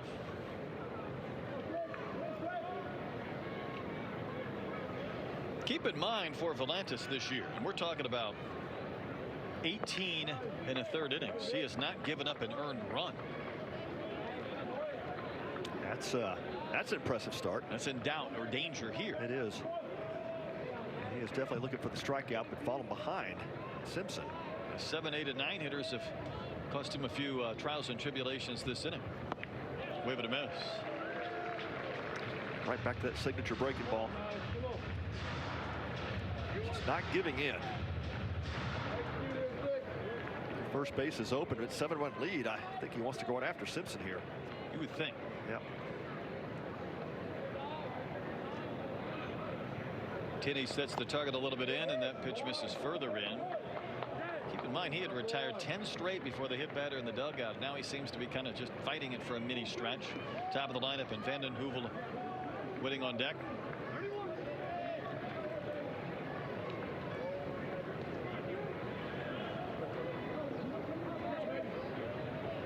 And now timeout by Tinney.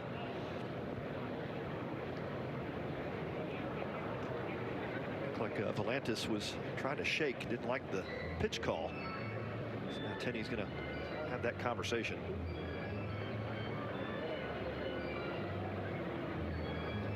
Activity will start as well. The Texas bullpen out there in left center.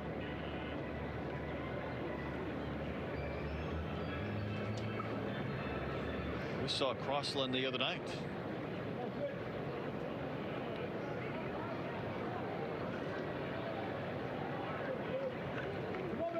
Three and one to Simpson. Came back with that curve again. Yep. Just does not want to give in. He's got such great command of that pitch. So he starts that pitch outside corner. Right-handers typically give up on it.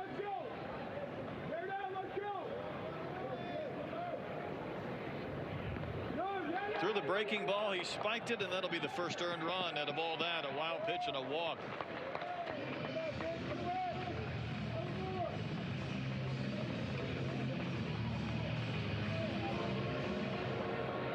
Tried to do too much with it. Yeah. Tried to do too much with that breaking ball. Sure did. You could kind of feel like he was trying to reach back for a little more spin.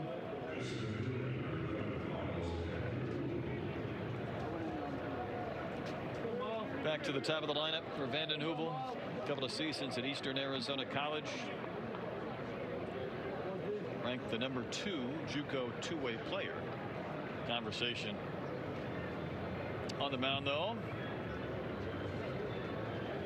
Is Max Wiener, the Texas pitching coach, in his second year. Considered one of the top pitching coaches in college baseball, and trying to help Volantis redirect that focus.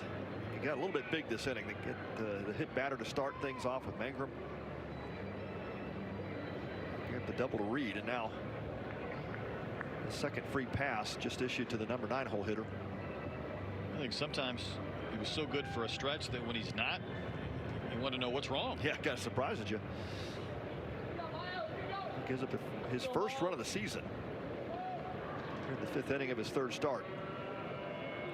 I probably didn't see this one coming, considering, you know, he was facing the bottom of the lineup, had been in command for so long, but now he's back to the top. There's a bunt that is fouled by Vanden Heuvel.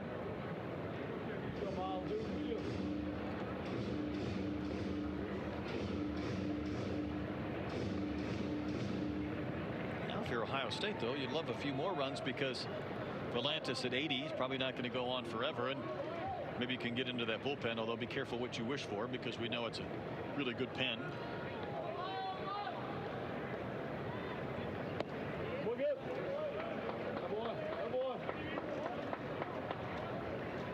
Not quite the sharp command we've seen in the previous 4 innings. So they're trying to get him through this 5th to try to at least be eligible for the win. The 1-1 bunted, chance for a play, and it will not be made. Borba kind of almost overran that bunt. Gave a good try, of course, holding Simpson on at first base, had the best shot at it. Broke his belt buckle. He did. Got a busted belt. Just couldn't quite get to it.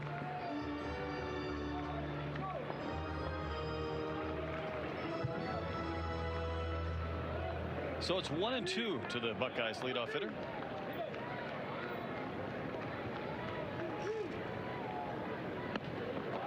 Nice He's save. fighting it a bit. Yeah. He had to go high for that one. Saw him do that last night against Baylor as well. Saved a run.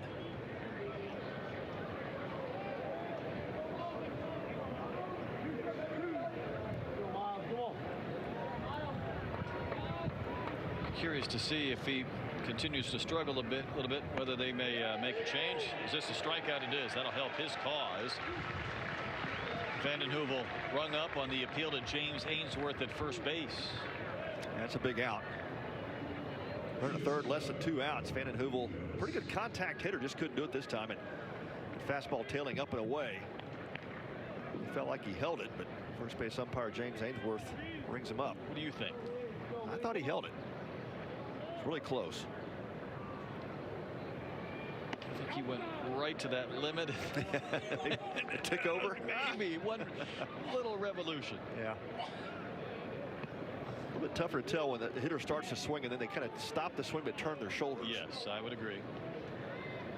Lee Ellis bats with runners on the corners. Pitch taken at the belt for a called strike. Valenta still has outstanding movement with that fastball. That is some good horizontal break. Away from the right-handed hitter.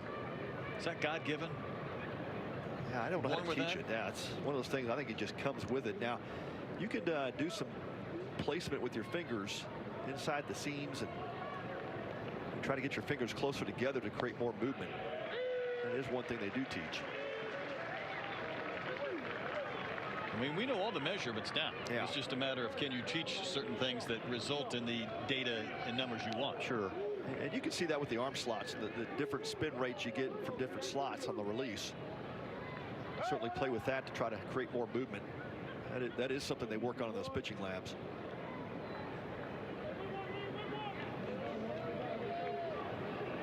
'87 pitches now for Valenta, so this, I would imagine, is just about the end of his day, whether it's innings or pitches. I'm sure he'd love to retire Ellis. That's a chopper foul just outside of third. Joe Harris making that call. It was interesting because Becerra at third was starting to look home. I'm like, well, you've got no play there. Yeah, there's no play. That ball took you across the third baseline. Either going to second or first on that one.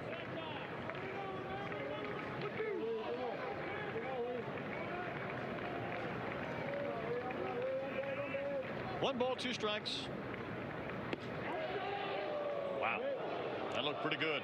Yeah, I thought he backdoored it.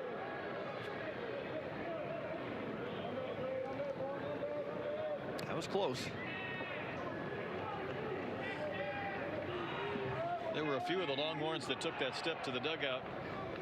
Maybe trying to get that strike call. The 2-2. That's not close. That's high. Another runner at first. Maddox Simpson will be off with the pitch.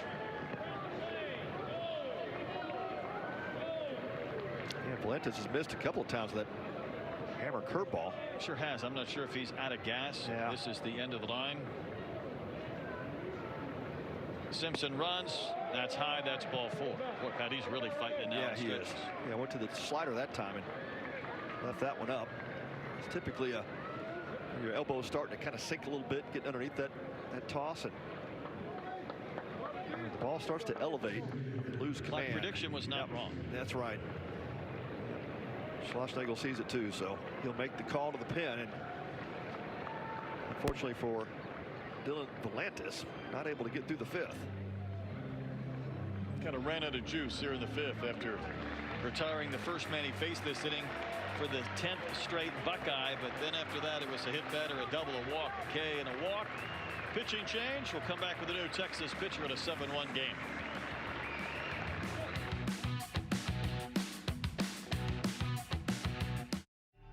Space City Home Network and Academy Sports and Outdoors are proud to celebrate Black History Month. Moses once said, "You ain't done it till you've done it at Fondy." Because the truth is, if you've truly made a name for yourself in the echoes of Houston basketball, chances are, at some point, you did it here at Fondy.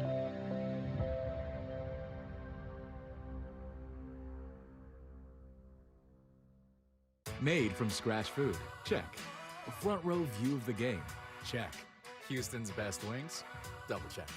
It's Big City Wings, Houston's famous wing joint, where it's always made fresh, always from scratch, and always a good time. With locations all over Houston, pop in today. Watch the game and enjoy one of our daily specials. Because people who know about great food and the best wings know it's all about Big City Wings, Houston's wing joint, and the place you've been looking for. New Nissan? Hi, Craig. Hey. You got to put it through its paces.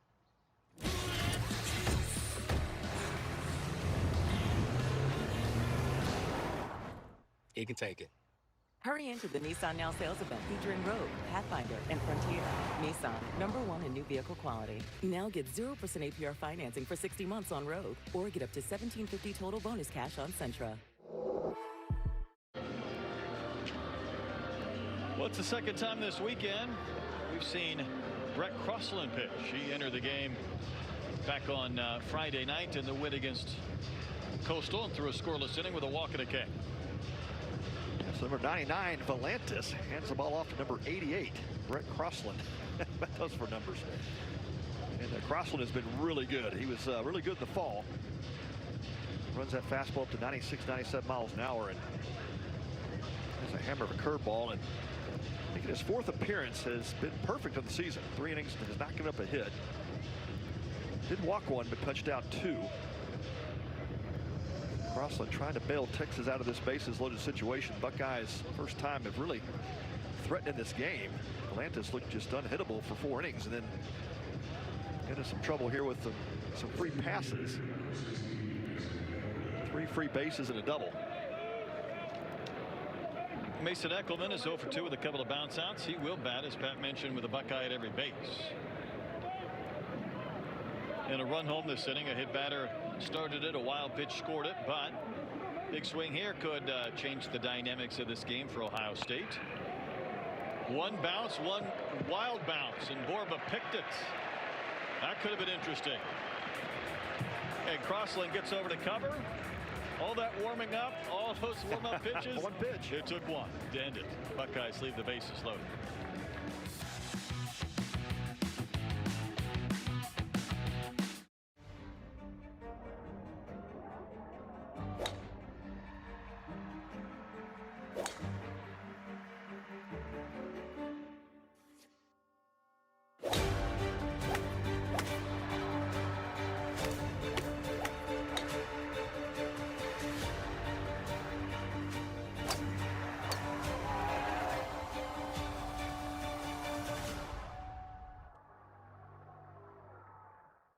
This week on Rockets All Access, Jabari Smith Jr. reflects on his recent stellar performance. I feel like my energy's been consistent. Like I always say, if I play hard, the all-around game usually comes around for me. And that's an incredible block shot by Jabari Smith Jr. We see why defenses can't leave Tari Eason open for even a second. Tari Eason doesn't need much this season. Gets his shot off, straight line, the shot goes in. Excellent basketball. Rockets All Access, presented by Memorial Hermann. Only on Space City Home Network.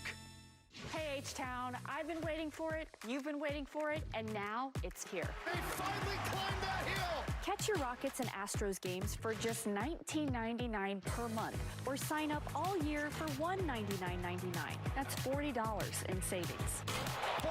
Forget about it! No cable, no satellite, no contracts. Just download the app and watch your teams.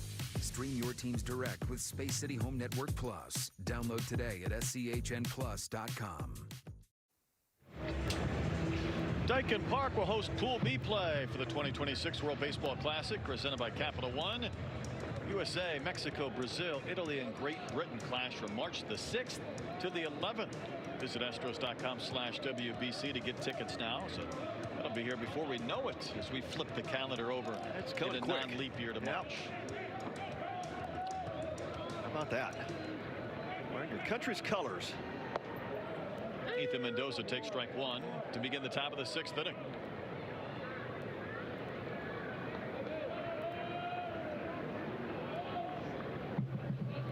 Couple of singles for Mendoza, 2 of the 8 hits for the Longhorns. Texas scored all 7 of its runs in the 3rd. That's hard hit. Ellis comes up with it, gets a lot on that throw, even though it looked like he almost slipped. He gets the out at first. What a play by Lee Ellis. That one will be on some highlight reels. It was about 5 steps into the left field before he could get the handle of that ball, and makes a crazy throw off his knees.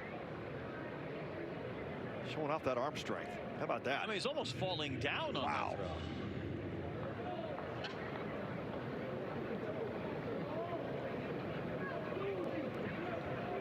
I think Mendoza had the swinging bunt, infield hit in the 4th. Didn't deserve it and got it. That one he hits hard in the hole, and it gets taken away. It doesn't get a hit. Well, now we're even. Break evener. Carson Tinney drove in a run with a bounce out in the 3rd inning, but he is 0 for 3 in the game.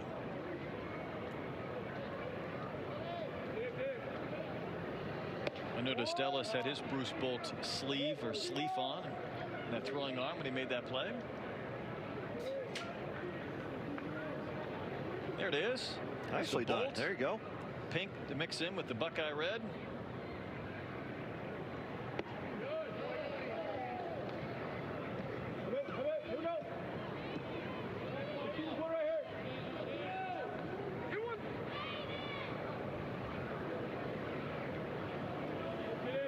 Texas trying to go to 11-0.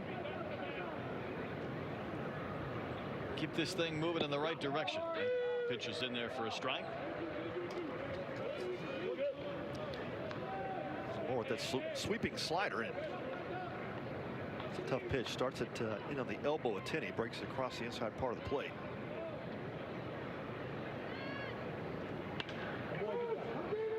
We've seen about 4 or 5 of those soft pop-ups, haven't we, today? Yeah, we have. Fastball's getting on the hands. Vaco to catch. You know, Pat, if Texas would win today, that's 11-0, and they would play Houston Christian at home on Tuesday. USC Upstate this weekend in Austin. Then they go to Texas State on the 10th, and I know those games are always spicy, but I mean, they could be looking at what, 16-0 if they keep it rolling before they face Ole Miss at home for the first league game on the 13th. That would be a record for Texas, but yeah, he undefeated before he reached conference play. That mustache from Schlossnagel will be out of control with that. You know, he's keeping the rest of his face pretty clean, right? It's just the stash. I mean, he needs a cowboy hat in rodeo time in Houston to mix with that thing. So maybe some boots. Is that the bet with Borba? That's right. 1-0 to Robbins. Strike over the inside corner. I mean, you know, if I'm going to do something where it involves, I don't know, getting mayonnaise poured on me or growing a mustache or, you know, cutting the hair, it's going to have to be for more than 5 games. Yeah, that's a pretty simple streak, you know.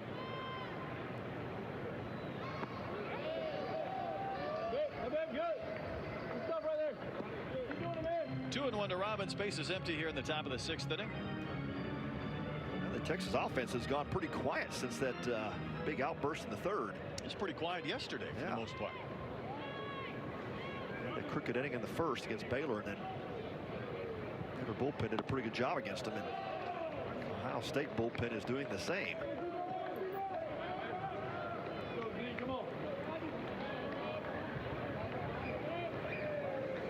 Three balls and a strike to Robbins, with Rodriguez waiting on deck.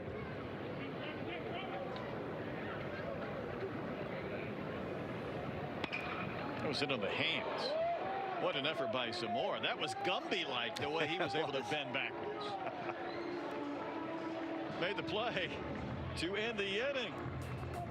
Longhorns go in order. Still a 6-run lead for Texas.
I grew up watching my mom dedicate her life to taking care of patients as a nurse. My mom has dedicated, I couldn't even tell you how many years of nursing, but she has worked several years, and it really motivated me to want to do the same. From being able to take care of patients and advocate for them, I think it is probably one of the most rewarding jobs, and I feel so grateful to be able to do it every single day. This is our 8th of 9 games at the Bruce Bolt College Classic at downtown Houston at Daikin Park. Longhorns with a 6-run lead as Ohio State bats in the bottom of the 6th. Baylor and UTSA will be the nightcap and the finale of this event. It's one big deep breath from Crossland before he's ready to go to work. He needed all of one pitch to escape a bases loaded mess last inning. This is Furch, cleanup hitter.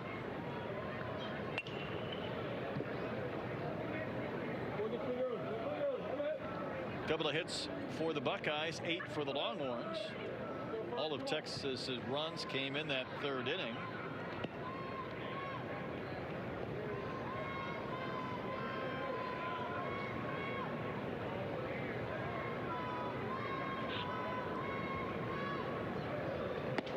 Crossland connects at the top of the zone with a breaking ball for strike 2.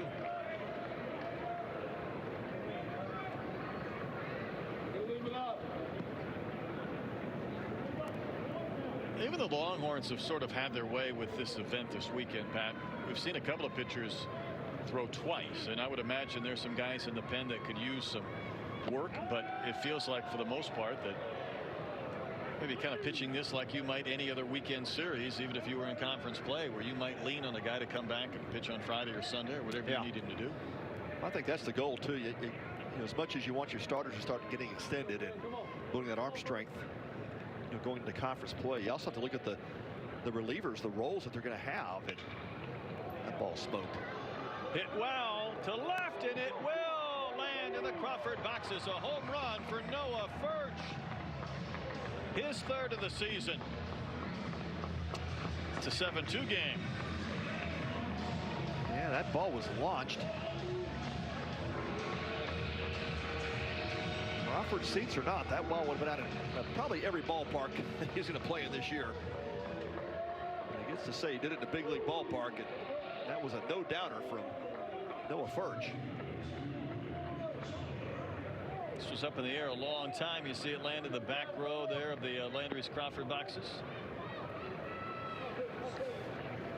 It's the first home run we had in the last couple of games we've called.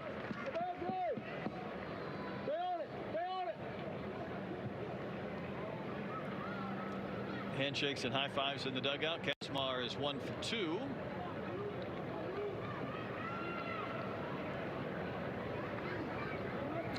We'll get back to the question you posed, Brett. And yeah, you think about settling into roles and who are going to be your swing guys out of the pen, the back end part of the bullpen. I think Texas is a pretty good idea at this point. But even the relievers you're going to count on, especially when you get into SEC conference play and you're facing some big, powerful lineups. You may go through, 10, 11 guys that weekend. So you got to start working up, arm strength for your middle relievers as well. But a great benefit that Schloss has this year: 80% of his innings returned this season. Deepest staff he's had, he says. You can see that kind of playing out over the first few weeks. Good pitch, cut on a missed. Strikeout following the home run, 1 gone. Sometimes, though, if there's a couple of guys you're like, I need to get him an inning or so. When you're up 7-0, right, or whatever the case may be, you might be a little more willing to experiment. Now, it was a different scenario with Crossland because he came on with 7-1, bases loaded. Last night, Texas had a 5-0 lead after 3 innings against Baylor, but it finished 5-2, so there wasn't a lot of wiggle room there. Did win 8-1 against Coastal on Friday night. As Cavaco takes a strike, he's 0 for 2 in the game. Crossland, he nearly tripped coming down the mound. Well, getting a high toss from his catcher, Tinney. Okay, just kind of skipping backwards when I looked up.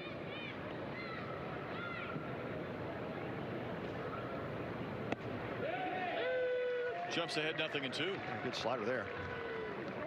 Yeah, that's 240 pounds of thunder on that mound. Yeah, that's a big dude out there. I don't want him to backpedal into a rosin bag or slip and fall. Take out that Bruce Bolt logo on the back of the mound either. Just painting. Yeah. Strike 3. Good fastball at 96.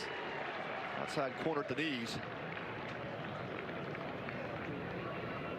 A couple of good sequences back to back for Crossland. He's settling in. A good recovery after the home run as well. He kept his composure and right back into pounding the zone.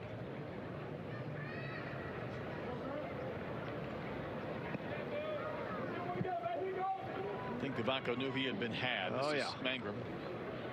He was hit by a pitch in the 5th from Volantis, and that started some traffic in which they ended up getting a run. Mangrum would score in a wild pitch on ball 4.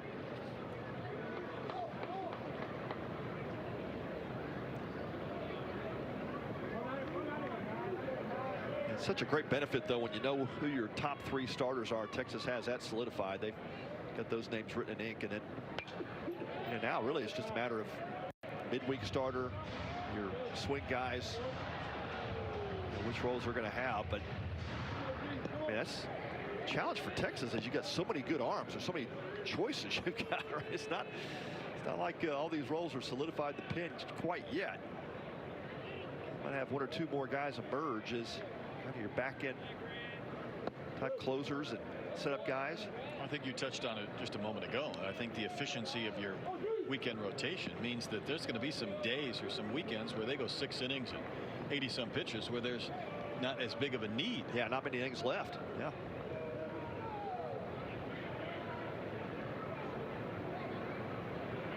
Crossland just about clipped Mangrum on the front shoulder. Slider got away that time.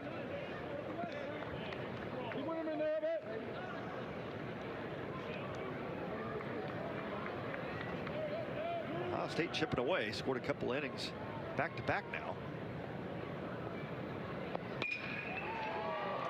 That's lifted out to right. It's going to reach the track, but into the glove of Williams to end the inning. So a leadoff home run from Furch. 3 in a row set down. 6 innings complete. The Buckeyes have trimmed the deficit to 5.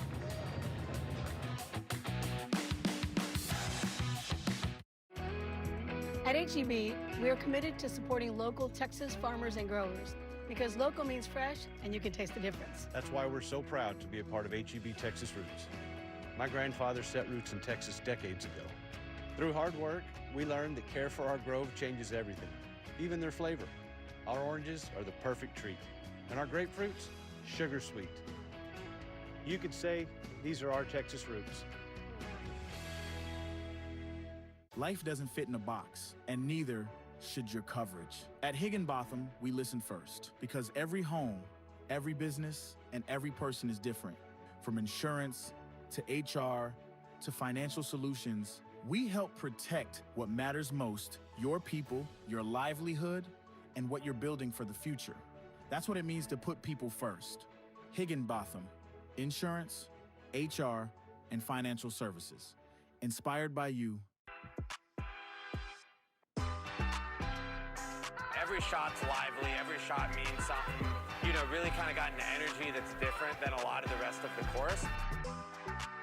There's so many people here, so it's a little bit more than a golf clap. Well, you're right on top of the action, and it's gotten pretty loud coming through already. It's nice to see how the professionals play the same holes that we've played.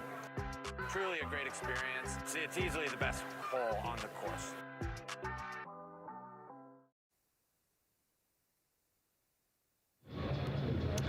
(7-2) as we go to the 7th. Noah Furch hit that home run in the 6th. And Pat, we were talking about kind of the efficiency and effectiveness of Texas pitchers. Do you believe that's the first home run they've allowed this season? Wow. I was not aware of that. I can tell by your reaction. That kind of startled you. It startled me when I was off air. 10 games in, 1 home run. That's 11 now if you count this one. Yeah, 10.5, I guess is what it. Almost unbelievable. Finished. This is Rodriguez to lead off the top of the 7th inning. Zamora's been pretty good since how about the job he's entered doing this game. Yeah, 2 clean innings, really settled things down here on the mound for Ohio State. his team to chip away with a couple of runs. Still a 5-run deficit, but he's doing his job.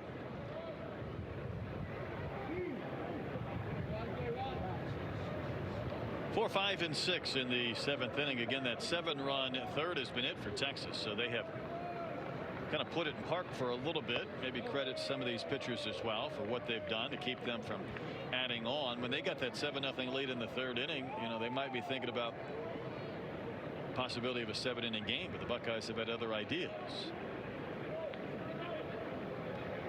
Not going down without a fight. Nope. Found on the play down the line and left. It kind of fits that culture that head coach Justin Hare talked about. And asking him, you know, really what defines this Buckeye team. He says, you know, we're going to be a tough Midwestern style team. It's, you know, emphasis on grit and resilience. And they preach a strong defensive fundamentals built around pitching and execution. He said, you know, that's what we did at Campbell, and we were so good at it. We just wouldn't be the highest scoring team in the country, but although they did hit well at Campbell, but so we were always emphasizing the pitching defense side of it. And that's what kind of team we want to be here at Ohio State. I think it's a pretty good formula to kind of work towards. Yep. And that pitch not close, up and out, 3-2. And you know, it takes a little while to get people on the program, and for all that Ohio State has to offer, there are baseball programs around the South that, you know, have a little more recent success and notoriety. So you've got to sell the future a little bit too. No doubt. And we've seen Tracy Smith do it at Michigan. Yep. Nice turnaround in that program. And there's a ground ball that'll be collected over at second, and Zamora will take the throw from Kazmar to retire Rodriguez. For the first out of the 7th inning, lost his hat but caught the ball. Yeah, solid play on both ends. And Kazmar having to go to his left to pick up that ground ball, and it made a perfect strike throw to Zamora. Zamora showing some wheels to get to first base. Easily beat out Rodriguez to the bag. And Justin Hare said, you know, we're not going to out-flash you, but we're going to out-tough you. No, I like that. You know, there are kids that will respond to that too. And we talked about, you know, the chip on your shoulder. Becerra bats with 3 homers already in this event. But there will be some that are overlooked that appeal of being part of a blue-collar team might resonate. No doubt. Of course, it referred to kind of the challenges that some of these northern teams have. And Ohio State only had 6 outdoor practice days before the season opened up in Florida. And I asked him about the Ohio winter because I had Xavier opening weekend, or actually the second weekend, and they had so few days outside that they actually had to fundraise privately to get some money from some alums so that they could go to the IMG Academy and get outside for 3 or 4 days before their first road trip. I think it was in North Carolina. So they actually had to say, we just can't do this. We got to get outside. So we got to raise whatever that number is. And they did it so that they could get outside. How about that? Well, that's those are some of the challenges that come with, you know, those programs up north. But I think we take for granted when we're south of that Mason-Dixon line that there are some teams that just simply, you know, forget about the nice 70-degree day. They just want to be outside. Yeah, that's right. He said, when you practice at 30 degrees, 65 feels like July. I bet it does. Yeah. I like what Justin Hare is doing. He said, hey, we want to challenge ourselves early on. And they had such a great experience at Globe Life last spring. So when they got the invitation to come to Houston, he said, man, we jumped on it. We want to test ourselves early, and so we're very intentional about that with our program.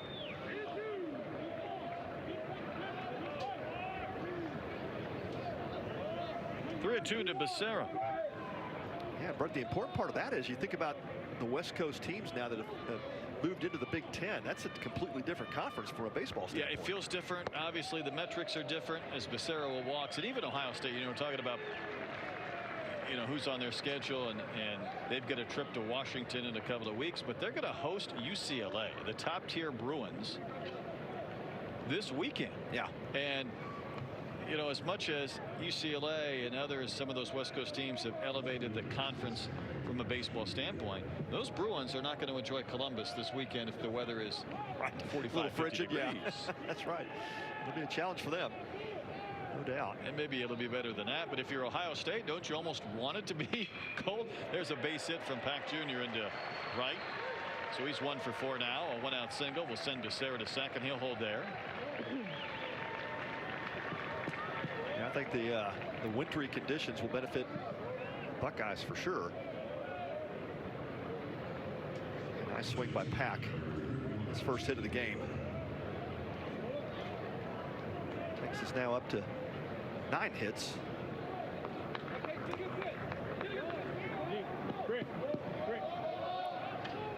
I'll say much more efficient. They've only had 3, but they've scored a couple runs. And Borba, the scheduled hitter, he's been on base all 3 times. A couple of walks and a single. Catcher Mangrum out for the Buckeyes, trying to slow this game down and should get an arm active in the bullpen for the Buckeyes. A few more tosses.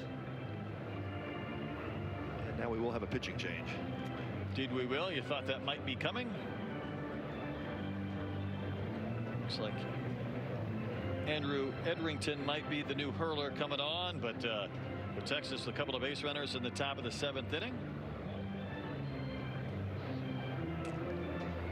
Ohio State could be looking to make the change. I don't think I've seen the indication yet, though. So maybe not. Maybe just a quick visit with Zamora. Now again, he might have earned a little bit of leash with scoreless inning in the 5th. I think he's just buying some pitches here. There we go. Yep. There we go. Pitching change here in the top of the 7th. 7-2, Texas in front.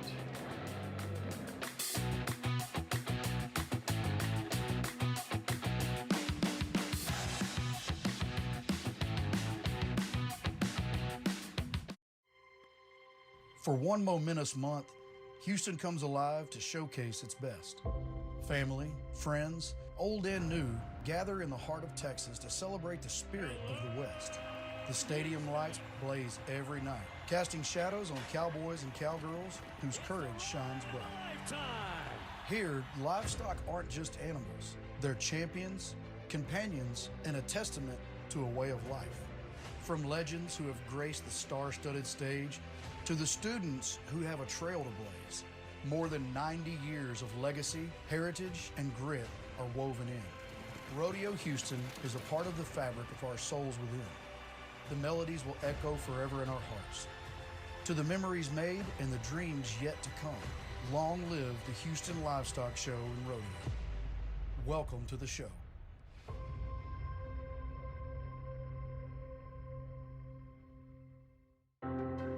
One morning, under one roof, at Kelsey-Seybold Clinic. Julie has her lab work done, while Ed follows up with his hand surgeon. Then, Ed picks up a prescription downstairs, while Julie sees her Kelsey-Seybold endocrinologist. Less time spent here means more quality time to spend together. One more way Kelsey-Seybold is changing the way health cares. Longhorns, couple of base runners onto the 7th with 1 out. So the Buckeyes have gone to their bullpen. Their 4th pitcher of the day, Andrew Edrington, the Cincinnati native. Yeah, really good start to his season. Returned to the late fall. Went through a Tommy John surgery, repaired that UCL, and got clearance here late in the fall, and really flashed some good signs that he was fully back and healthy. Ran that fastball up to 94. Working hard with Kyle Robinson, his pitching coach, and develop a slider, so that's a pitch that is developing. Curveball, changeup in that repertoire, but good to see him back healthy on the mound again. Indeed. He did not pitch a year ago. 6 appearances as a freshman in 2024. He inherits a couple of base runners and 1 out in the top of the 7th inning. Texas scored the first 7 runs. Buckeyes have put up single runs. 5th and 6th innings. Casey Borba heads back to the plate.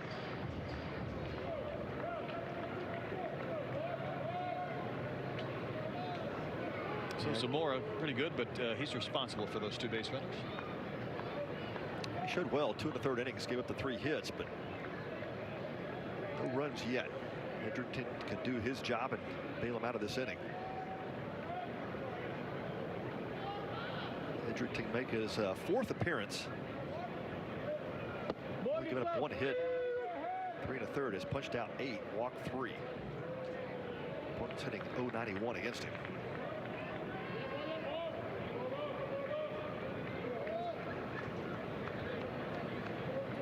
Everything went right for the Longhorns in that 3rd inning where they scored 7. But it's been a struggle to put guys on base since. And a couple base runners back in the 5th. That's been it, really. They've been quiet past 4 innings. Borba waits on a 1-1. It's in the air a long time. Will this ball be caught? Well, it won't.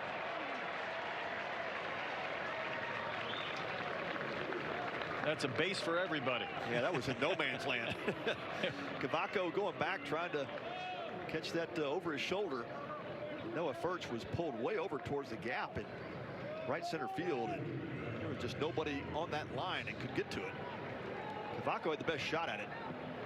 That ball gets just beyond his glove, and you could see Borba's talking to Packin saying, "Go, run," and then there was an issue with Becerra going over to third base, but didn't want to venture too far from their respective bases, but it looked like that was going to fall the minute it went up. Perfectly placed. And a long run for 2 different Buckeyes. Jonah Williams has also been on base all 3 times, so Borba and Williams have been on all 7 times they've come to the plate, but Williams watches that one miss down. He has a single and a double, and he's walked, but now he bats with a teammate at every base.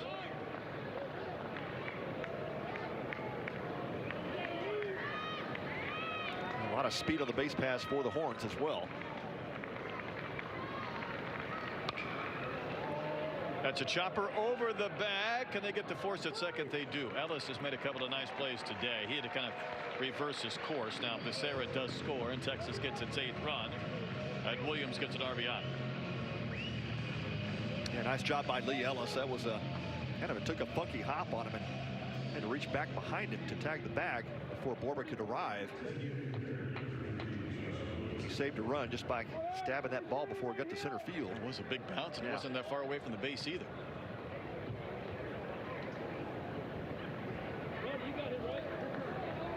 So Livingston out of the 9-hole. Next man up with 2 outs in the inning.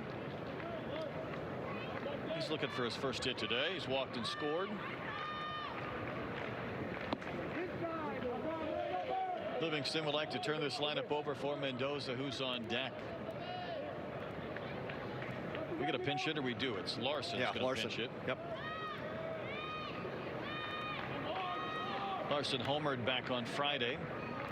Stroked 1 to the Crawford boxes. Larson, the transfer from LSU. And you said it, Brett, last night. I think it's win a national championship, and then you come to a place where you might get to win another one. Make a pretty good run at it, if not. Good slider. Backdoor variety for a called strike. 1-2.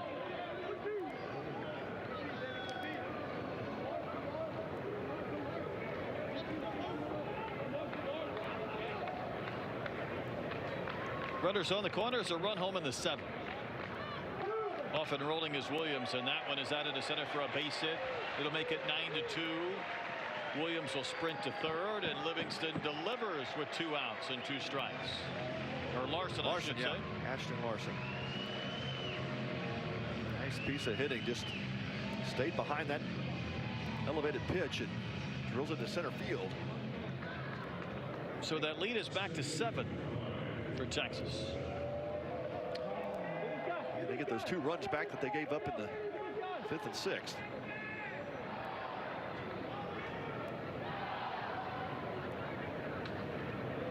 Also turns the lineup over for Mendoza. He was 1 for 8 this weekend, but a couple of hits today. Robbed by Ellis back in the 6th when the Buckeye shortstop made a really nice play in the hole and popped up to make a strong throw to first.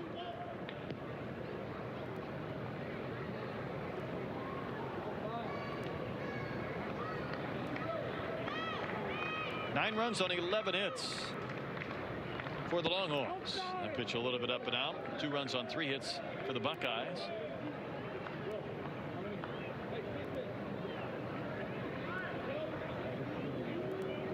Baylor and UTSA, the nightcap.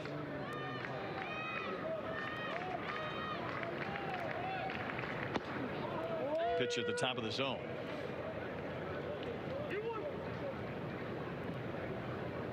Carson Tinney on deck. Gilbert Mendoza can continue this Texas 7th inning.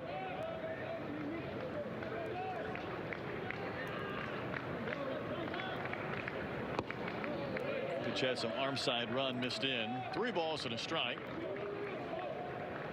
That slider backed up on him.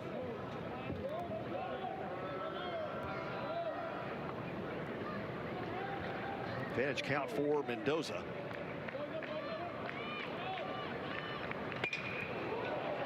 It's tagged to center, but it should be playable and will be caught by Vandenheuvel. So take a couple of runs for the Longhorns. They also strand a pair.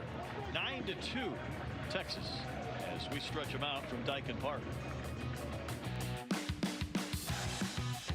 Kids, want to be a part of something big? Join the Astros Buddies Club, presented by HEB, the official kids club of the Houston Astros. Members 12 and under get 4 tickets to select Astros games, plus awesome gear, a drawstring bag, a widget hat, socks, shoe charms, and a cool lanyard. You'll also have chances to be a part of exclusive experiences like autograph sessions, clinics, parades, and more. All this for just $45. Sign up at astros.com/buddies and become part of the team today. They don't ask for style points. Can the Rockets pull off a dramatic win tonight? Just results. When it matters most, this team finds a way. Shepard throws it up to Clint Capella, who throws it down. Every stop matters. Every possession, a battle. Because one play can change everything.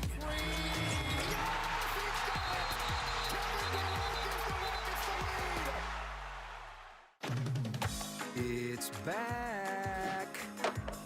Yep, baseball is back. And it's time to warm up with spring training on Space City Home Network. Time to get back in sync with all your favorite players and get to know the new guys too. What's up, Sean? Yep, see it all come together.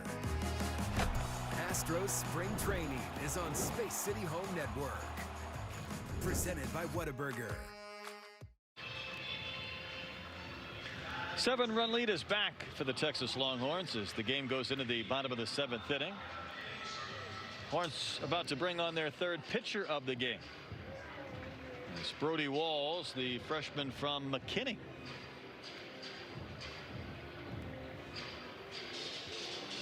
So the Longhorns have had pitchers wearing 99, 88, and 67 today. Not something you'd see 15 years ago, but yep. I guess they get to choose their numbers these days, and they come up with some wild ones. Well, Brody Walls, freshman, in his 2nd appearance this season, threw a clean inning. In his first one, struck out 2. Up near the Dallas area, just northeast, McKinney.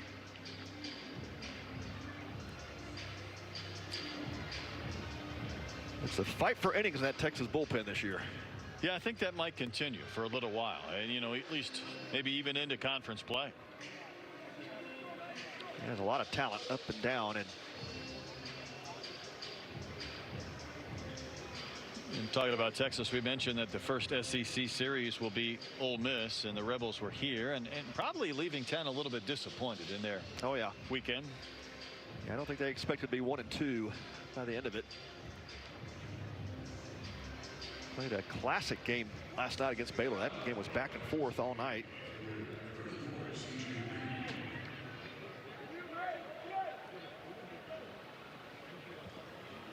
C.J. Reed will lead off. Now, Reed had one of the bigger swings in that 5th inning to get Valentis out of the game. He doubled after Mangrum was hit by a pitch. A wild pitch then would plate the run, and they would end up leaving 3, but they got Valentis out of the game and into the Texas pen, and Reed will wave and miss.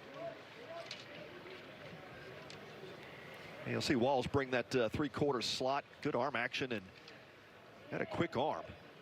Mid-90s fastball, slider, changeup.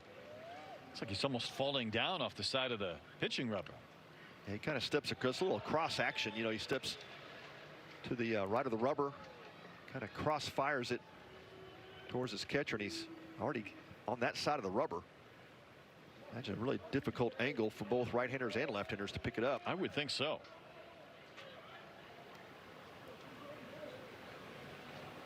He's one stumble away from taking a bit of a tumble down the side of the hill, but one pitch away from striking out C.J. Reed, and he paints. Well, he took him 3. 96 at the knees. Good start for Brody Wells.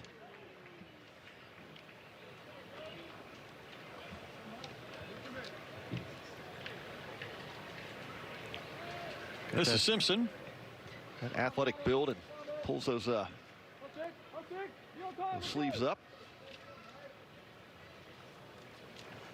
And runs one up and in. Walls misses to Simpson.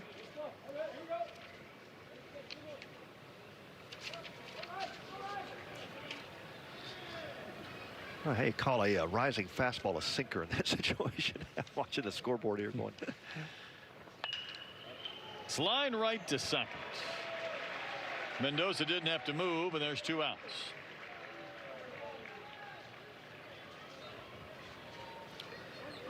Yeah, Simpson's walking back, shaking his head, man. Can't hit it any harder than that. Nope. Nothing to show for it.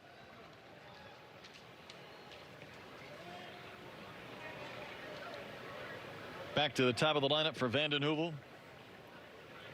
Walsh was a former two-way player. Was ranked inside the top 30 as far as impact freshman in the SEC, according to our friends at D1 Baseball. As Vanden Heuvel takes a strike. Yeah, he is a great athlete. Transfer from Eastern Arizona JC, and 6'5" runner. Can play second, third, center field. Probably play any position he wants. I like that. That's fun. Yeah, up to 94 on the mound as well, but just a really athletic ball player, high baseball IQ. Give me a team of those guys. Oh, got him. He sure did. And retired the first 2 he faced quickly before he hit Vanden Heuvel. That got on the elbow. Fastball just kept riding up and in. Is Bruce Bolt paraphernalia? He had the batting gloves. He needed the elbow guard is what he needed. That's exactly right. They have one down there at the shop. He should have just picked one up. There you go.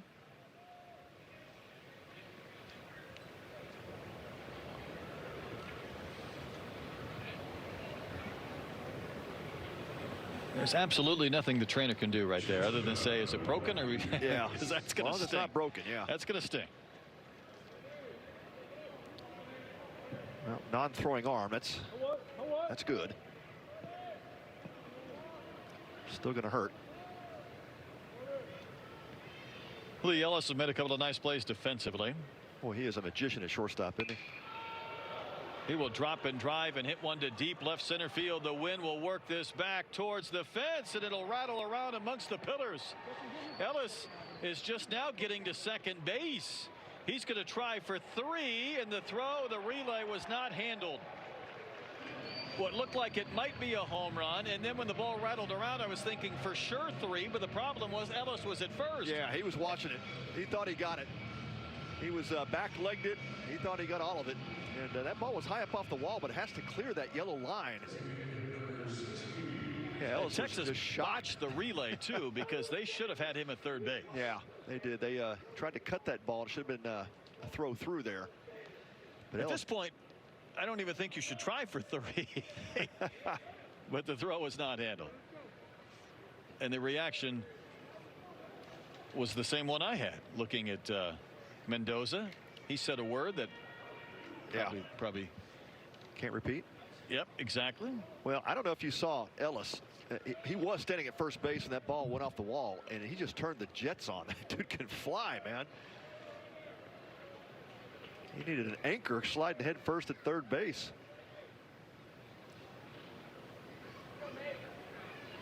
So it's 9-3. Eckelman in that 3-hole is 0 for 3. Mile high pop-up. Should be a play for Borba in the coach's box, and will be, and the inning ends. Buckeyes get a run on the Lee Ellis triple. That's it. He thought he had himself a home run. Even here, I would say you might be able to run a little bit faster until he gets to second base. He's still got the triple and an RBI. It's 9-3.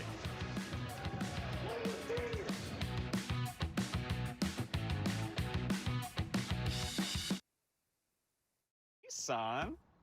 Correct. Hey. You got to put it through its paces.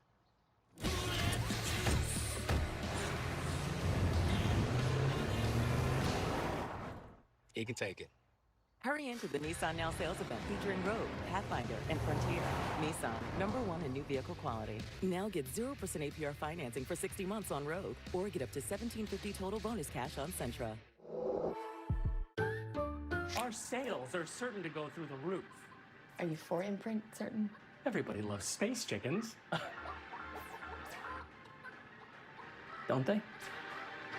Certainty matters. So when you need the right high-quality promotional products, printed perfectly and guaranteed to arrive on time, that's the certainty of 4imprint. Wow your clients, nail your next event, or inspire your team by visiting 4imprint.com. 4imprint, for certain.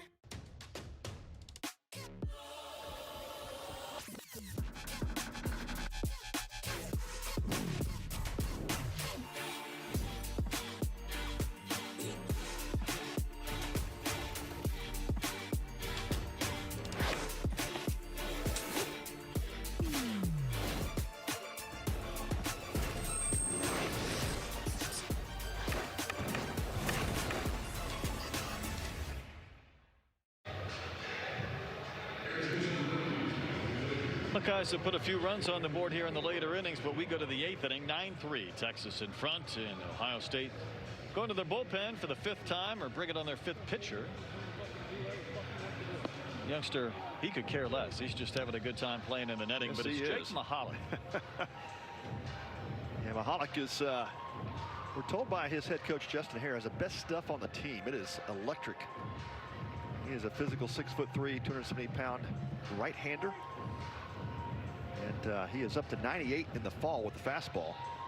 Problem for him has been the command. Walked 58 last season in 46 2/3 innings, but really cut down the walks during the summer. Pitched in the Great Lakes League, struck out 27, only walked 11 over 23 2/3 innings. Boy, he can figure it out. He could be the stopper in this Buckeye bullpen. So in absence of a save situation, he'll get some late innings here, working in the 8th. Heart of the lineup for the Horns: Tinney, Robbins, and Rodriguez. Tinney's knocked in a run today, but 0 for 4 in the game. Pitch is firm, and it's a strike, and it's 0-2. Mahalik making his 3rd appearance this season, has inning in 2/3, given up a couple of hits, a run, a couple of walks, and 2 strikeouts. Last fastball was at 96 before he yanked that one.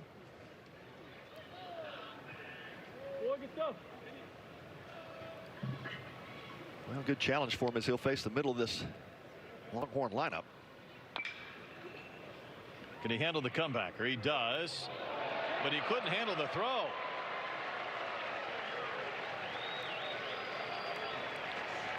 He got his money's worth on that throw to first. Yeah, he did.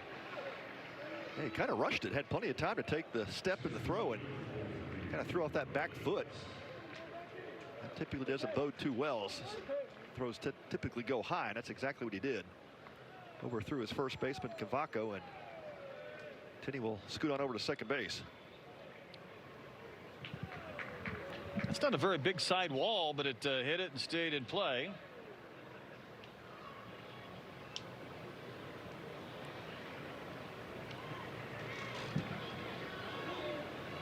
So Aiden Robbins will take one a little bit up.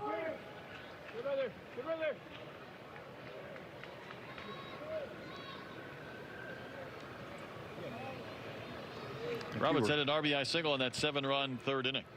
If you were Gerald Sanchez, you'd probably appreciate this little trivia even more, but okay, hit me. Only a few players that have played in the major leagues with over 75 innings of play have never committed an error. Only 2 of them are pitchers. Can you name one? 2 pitchers that have thrown at least 75 innings or more that have never made an error. Yeah. I'm not sure I can even offer a good guess. Well, you're 2 feet from one. Okay. Well, I mean, Maddox won. You got to go deep for that one. Yeah, right? I like the qualification. 75 innings. Maddox didn't. He won a ton of Gold Gloves, but at one point he would have thrown. Oh yeah, yeah, make an error sometime. Yeah.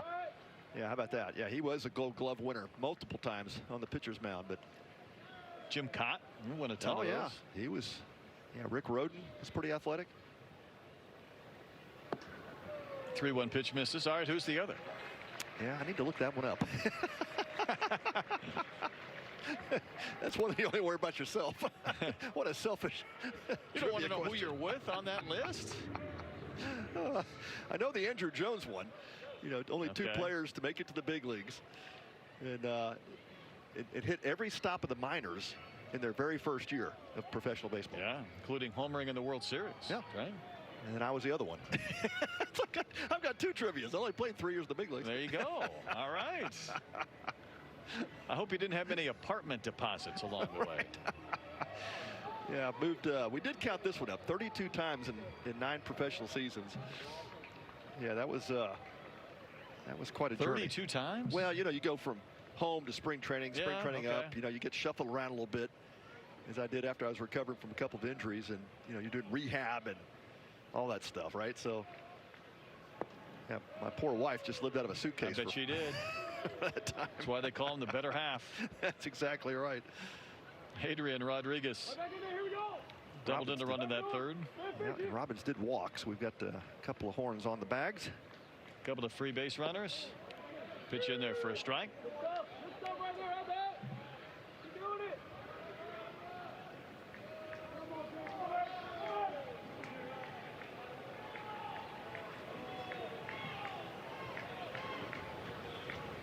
See if Rodriguez gets a pitch to hit. Got a good one, but that's a strike. Yeah, good slider there from Mahalik. Buckeyes have been straight up against a lot of these Texas hitters over the course of this game. Texas will go through some pretty dramatic shifts at times, certainly on the infield.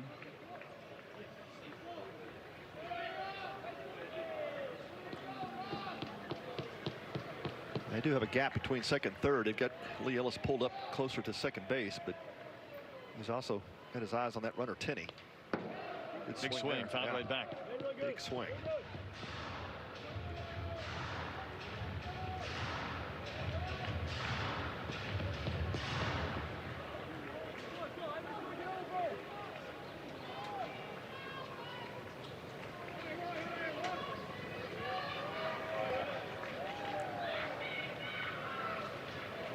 Thought might have been for Mahalik through a couple of innings, but right now he's trying to get one out in this inning. Almost pulled that into the foot of Rodriguez. Had him dancing. We've already seen some pretty good dance moves. We know he's good at it. There's no doubt. He's got the shake, the shimmy, the Soto shuffle. And the bat wiggle. And that is ball 4. So just like that, the Horns have 3 runners on base and nobody out. They're in the top of the 8th inning. Yeah, Mahalik living up to the bill of electric arm, just trying to dial him into the strike zone.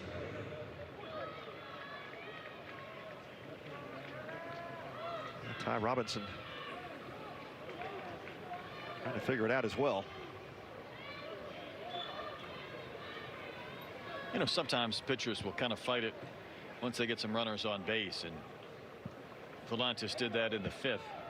But when you bring a guy out of the bullpen and you know he's 18 pitches in and you don't have it out, you really start to sweat a little bit in the dugout. There's no doubt. You might have to get somebody up even before he records it out, and I think that's what took place. That's what's keeping Jake Mahalik from that closer's role is. Becerra's going to get another RBI. Skies went in the center field. Vanden Heuvel there. The catch is made. Tenney will tag and score. The throw to third was a little bit closer than it probably needed to be, but then it allowed Rodriguez to follow to second. And it's 10-3. That's 3 RBIs today for Becerra. Boy, he just keeps adding those totals. Just missed that. That ball was hit a mile high in center field. And he has put some good swings on the baseball. So the Texas Longhorns have put 10 runs on the board today without hitting a home run. Anthony Pack Jr. singled and scored just an inning ago when Texas tacked on a couple of runs in the 7th. They've pushed across a run here in the 8th.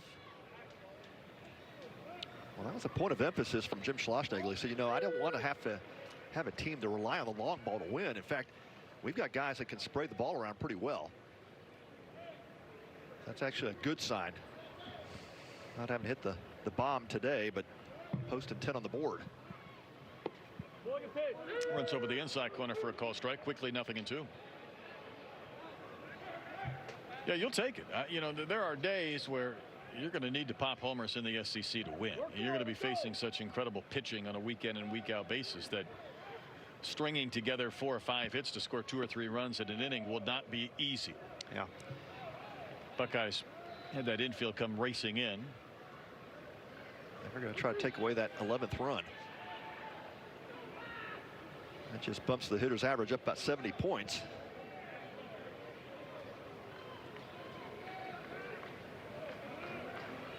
Wave and a miss. Mahalik gets the K and gets the second out of the inning. And good slider that time. That's a good depth to it. It's a big strikeout. Now Ohio State can play back. Work hard for G. Work hard for G. Casey Borba's working on a perfect day.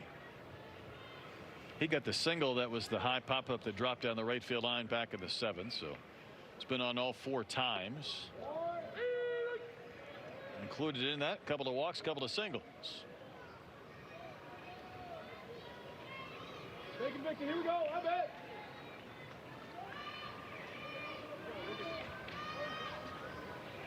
Goodness gracious, that nearly hit Fernando Tatis at the plate. And out to end the inning is Robbins. The carom came off the advertising behind the plate. Mangrum able to play it. Yeah, nice pickup by the catcher and heads up to get back and make the tag. Got a rare 2 unassisted. Yeah.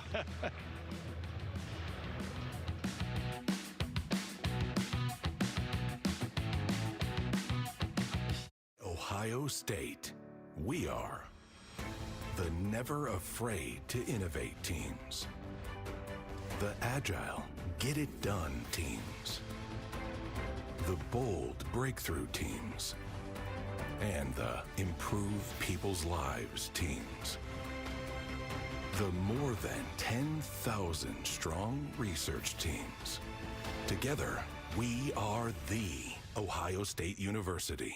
2026 is already heating up, and we're giving you the ultimate head start. Get guaranteed access to the 2026 World Baseball Classic. Secure the best seat locations in Daikin Park. Enjoy 45% savings over single-game ticket prices. Plus, receive significant savings with your exclusive team store discount. And don't forget about your exclusive invite to season ticket holder experiences and events. Visit astros.com/season tickets for more information. Buying or selling a home has gotten hard. Inventory is tight and interest rates are high. Making a move can be scary. That's why who you work with matters. I partner with HomeLight to help our clients win in any situation. Our buyers find great deals on their dream homes, and our sellers get top dollar, even in a challenging market. HomeLight gives our clients the edge they need, and together, we all win.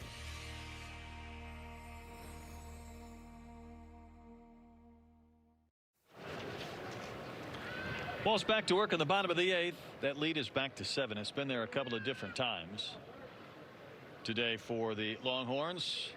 Noah Furch will lead off in the bottom of the 8th. He homered in the 6th, and it was the first home run this season that the Texas pitchers have allowed.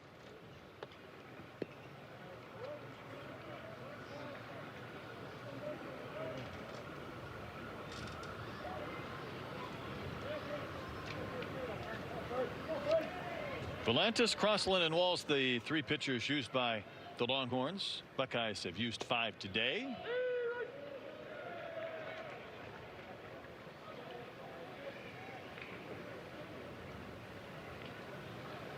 A big pickup for Justin Hare. Getting Furch over from Charlotte. Fills a big hole in the middle of that Buckeye lineup. That's a swing.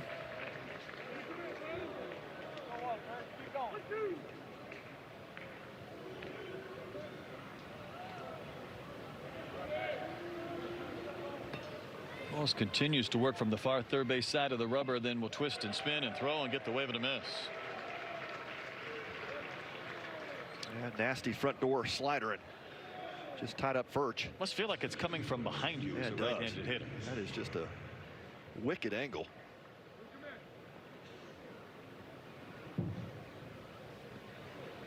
Henry Kazmar next in. Struck out in his last couple of at-bats.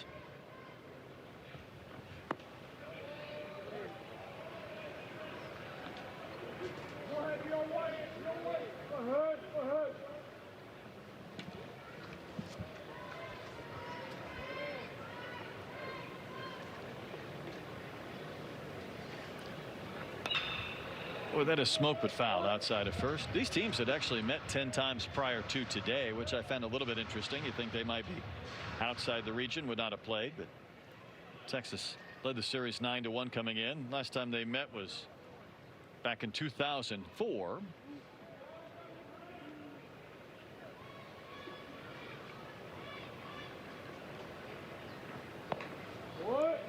Pitch is down and out, 2 balls and a strike. Be curious to see what the Buckeyes look like as they get into the Big Ten. And again, you know, they're picked near the bottom, and it is now a big conference in which, of course, you don't play anywhere near all the teams in your league. It's interesting. They'll go to Washington, they'll go to Minnesota, but then there's a trip to Rutgers, and they will host, of course, Maryland and UCLA. So they're not even playing a ton of teams in their own time zone for the most part. That is a challenge for the ever-expanding Big Ten, right?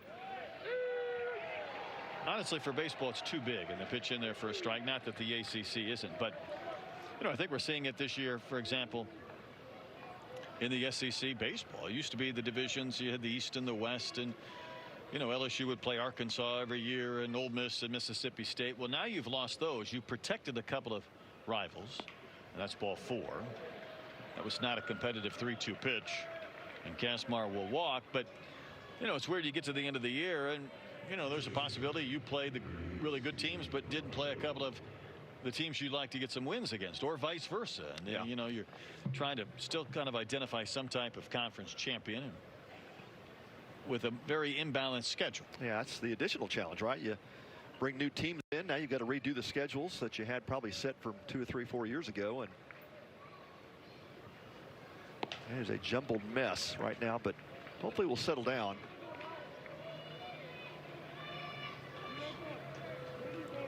I think we heard at one time that, you know, the development of a super conference, and what is that going to look like? And you know, baseball's the challenge, though. Football's one thing. You're traveling on a Friday, playing on a Saturday, wave it a miss. But you know, you're trying to get from one end of the country to the next and play a weekend series and then get back on a Sunday night or a Monday morning, and there's a lot going on. Awfully tough on the body, especially if you are a student athlete. Right, you lose some time in the classrooms, you lose some recovery time. Unless you're doing it on the planes, you're losing some practice time because you're coming back on a Sunday. And I hope, though, most of these teams in conference play charter. I would assume that would be the case. But yeah, harder to do in baseball, though, with the revenue issue. It's not an automatic like it is in some of the other sports. 2-1 to Cabaco. Popped up. Who's going to call? Shortstop Rodriguez with the catch, and there's 2 outs.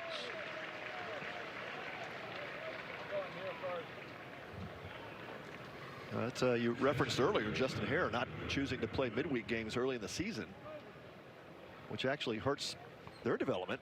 You know, trying to get your pitchers extended and getting more innings in for your bullpen. And he says it's just so hard when you have to go south to play your first 3 weekends and to come back and demand of your athletes to play on a Tuesday. Because Monday, I'm assuming, is the off day. So then you know, you're back at it Tuesday, either practicing, or this week they'll play. But A lot of travel in those opening weekends. First pitch strike to Mangrum. Just try to get those games in. Yeah, you got to get games, and that's the one thing. And you hope that there's no issues with rain or weather when you're traveling. Obviously, this weekend it was not going to be a problem because of the possibility of closing the roof, which we've not had to do. But you never know. Opening weekend, soft ground ball off the end of the bat. Over to glove, it'll be Mendoza. He'll throw out Mangrum. We go to the ninth. Longhorns lead it 10-3 over the Buckeyes.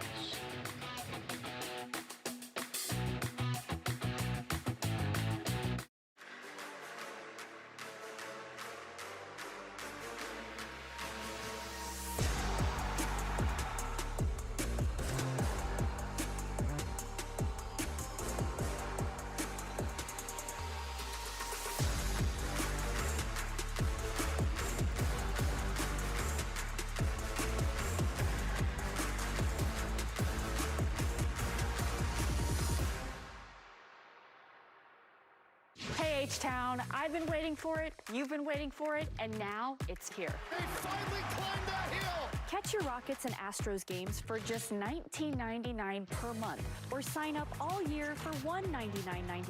That's $40 in savings. Forget about it! No cable, no satellite, no contracts. Just download the app and watch your teams. Stream your teams direct with Space City Home Network Plus. Download today at SCHNplus.com. The excitement, the emotion, the passion, epic highlights, inspirational stories, unrivaled coverage. This is H-Town High School Sports with Todd Freed. See it all right here on Space City Home Network.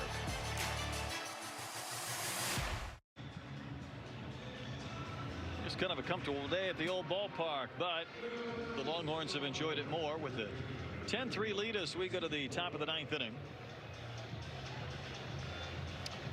Yeah, there's a lot of burnt orange there and much happier dugout. Texas looking to go 3-0 in this Bruce Bolt College Classic here in Houston.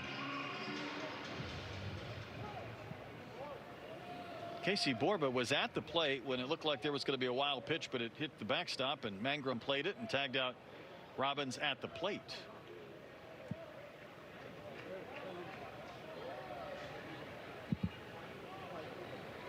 Three infielders on the left side of the diamond for the Buckeyes. 7, 8, and 9 due up this inning. Mahalik, his own throwing error led to an unearned run last inning.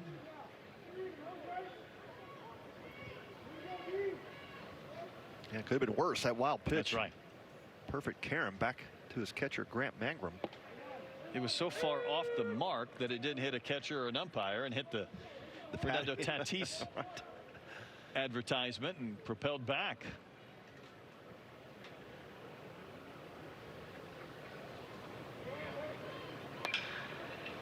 It's fouled back and out of play.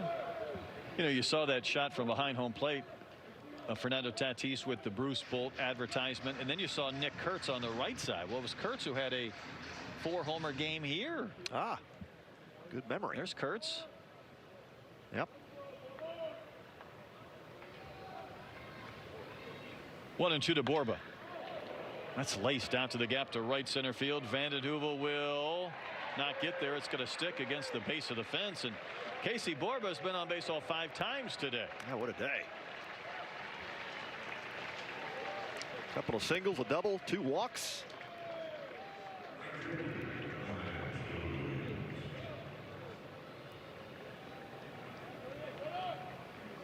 And this was the slider, kind of left out over the plate.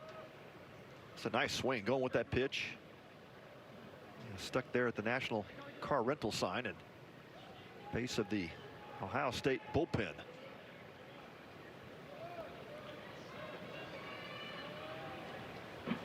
And it's hit number 12 today for Texas. This is Williams. He's had a couple of those 12 hits. Picked up an RBI and a fielder's choice his last time in. And takes strike 1. We've seen him square a lot regardless of the score and situation. And to me, Pat, he must just be sitting on a pitch, and that's his way of taking. I don't know if he's I think so, yeah. truly up there trying to think about pushing one down. Well, that's going to be a strike on the appeal. Joe Harris said that was enough of an offer.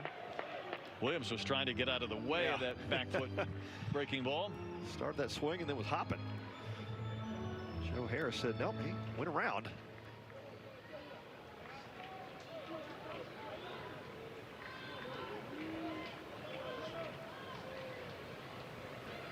Mahalik 2-strike pitcher getting spiked another one.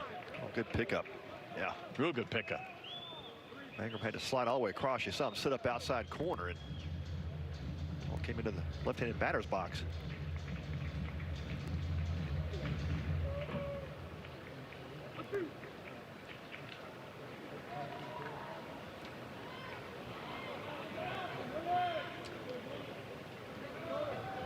So Borba got the double to start this 9th inning. That one misses to Williams. Not sure at times if Mahalik is just watching that command kind of float in and out, or whether he's trying to nibble a bit against a team that has 12 hits.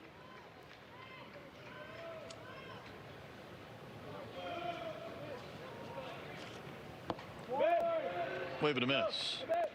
So Williams will chase one a little bit off that outside edge and strike out to begin the top of the 9th, as far as accumulating the 3 they need to send this to the bottom of the inning. A nasty arm side movement on that fastball from Mahalik. Well, Larson pinch hit in the 7th inning and delivered an RBI single to center. Called a strike on him. Not in the box in time. Yep. Runteague has said that's enough.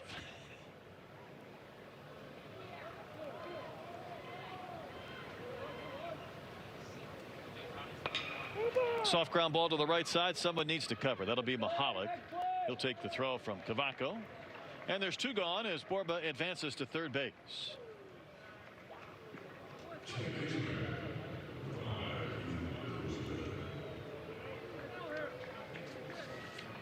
Well, Mahalik can work out of this inning without a run. Be a big lift for him. Feels like it could be. Yeah, had a little bit of struggle with that first inning with a couple of walks, but Let's go.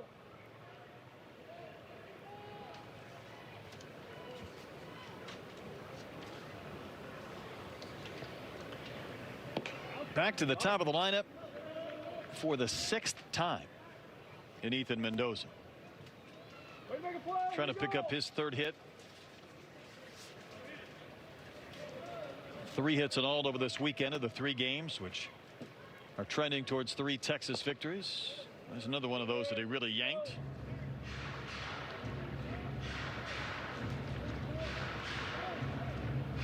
It's really hard to repeat that slot, that low 3/4 release point. And is he reaching back for a little more, or is he holding on too long? Yeah, I think he's just holding on to it too long. He's just kind of jerking that slider across his body. And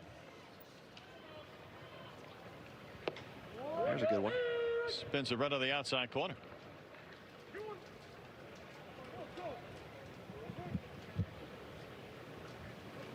Even with that low release point, you want to stay on top of the baseball at the point of release.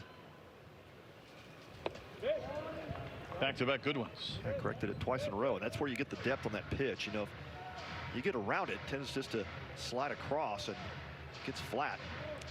Feels like your pitch to hit. He knows he has so much movement. He's starting that on the inside edge and watching it run to the outside corner. He has a lot of horizontal movement. Might as well do it again. One rifled foul. 94 on the outside. Good defensive swing by Mendoza to keep the at-bat alive. That would have been a strike.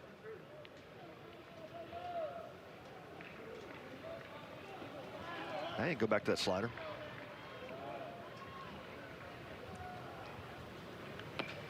Fouled back again.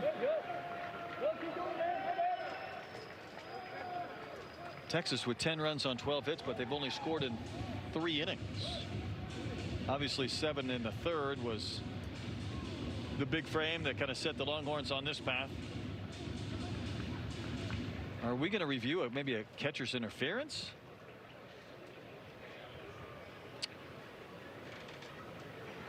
I'm not sure.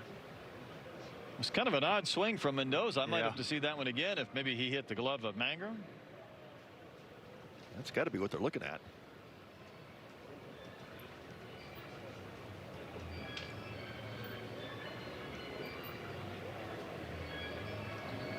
Our crew again, Ron Teague behind the plate calling balls and strikes. James Ainsworth at first, Clint Fagan at second, Joe Harris at third. I heard something rather than see something.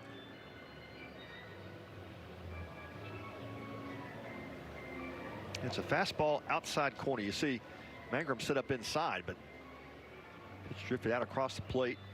Mendoza with defensive swing. This might be our best look. Yeah. I don't think so. Is there any recoil as well from Mangrum? Yeah, I don't see any contact with glove. It's a straight foul ball. I didn't see Mendoza react to it either. Yeah, you're an honest guy. I'll believe you. Usually a hitter will react to something. We saw that earlier today, game 2. So there was no interference. I think the umpire said there's 2 outs in a 10-3 game in the 9th inning. Let's go to review. All right. In other words, we're not going to look at this all day. We didn't see it. Let's move on. All sorted out. Yep.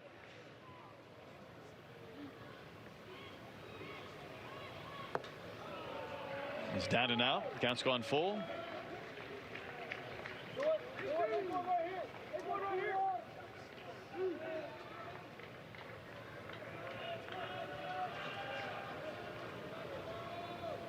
Mahalik has had some deep counts, though. That's not close again. We've seen a few of those non-competitive 3-2 pitches where, you know, the batter might be a little bit juiced up, and you're not giving him a chance or a thought to swing.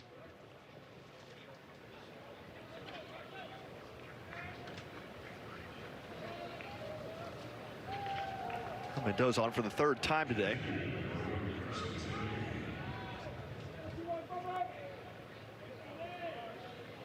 Carson Tinney would like to change that 0 for 5. Now he scored a run and he's knocked in a run, but it's not been as much fun for him.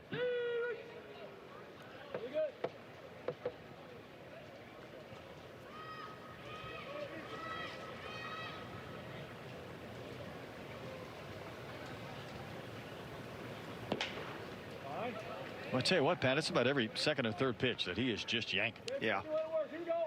Just opens that front shoulder and pulls it across.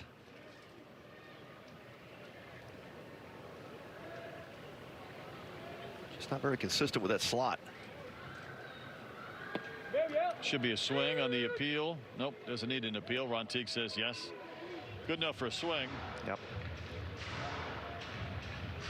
He's had better command of the slider. See if he just stays with that pitch.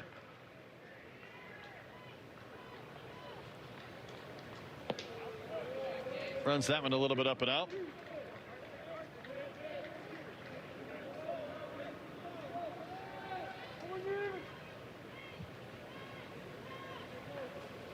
So this is 48 pitches for Mahalik in an inning and 2/3.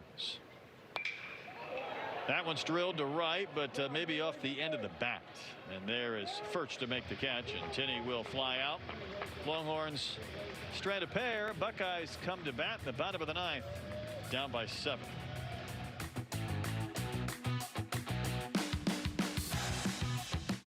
With the 2026 Toyota Tacoma, you can do whatever you want. Whatever we want? Yep, whatever you want. Whatever we want. Whatever we want. Whatever we want. Whatever we want. The 2026 Toyota Tacoma, for every kind of adventure. Right now, qualified lessees can lease a rugged new 2026 Tacoma SR5 for $289 a month for 39 months. Offer ends March 2nd. Toyota, let's go places.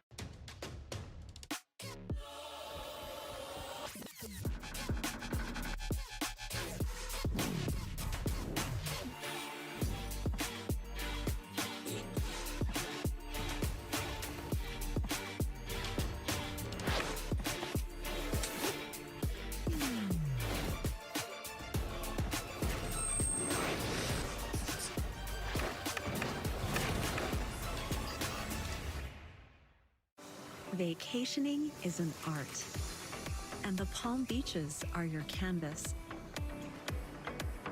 Stroll along sun-soaked beaches, unwind at boutique resorts,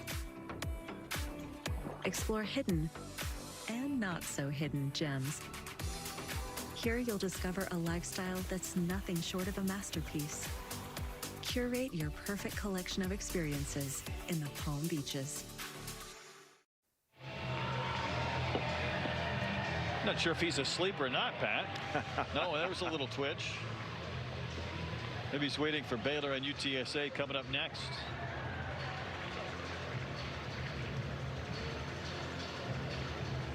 This is not a race to the finish in this game. This has been more of a meander. Right. As we get to the bottom of the ninth inning. Yeah. New pitcher coming on, though, for the Longhorns is Cal Higgins.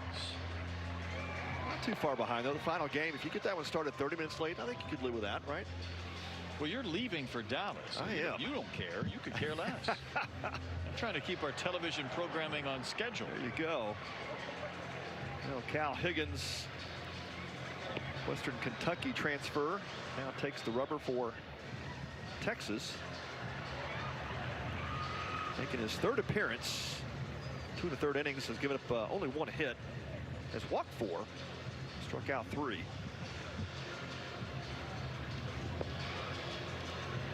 Ohio State got a run in the 5th, a home run in the 6th, a run in the 7th.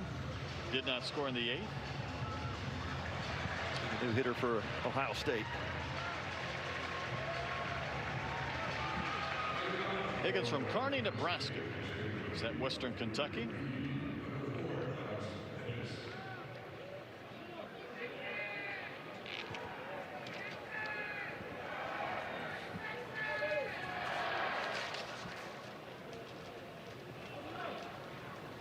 Alex Bemis will pinch hit.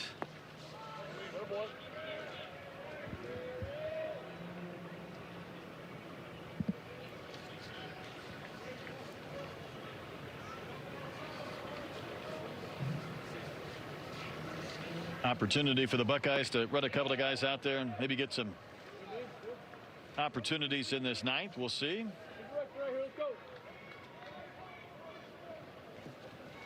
Higgins just off the plate with that fastball. 92.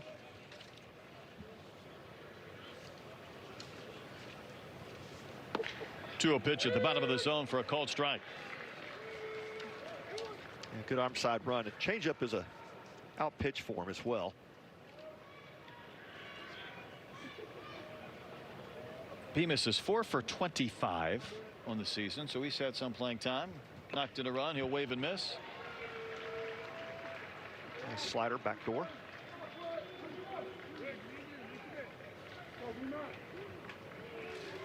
Longhorns need 3 outs for an 11-0 start, including, of course, the perfect weekend here at the Bruce Bowl College Classic.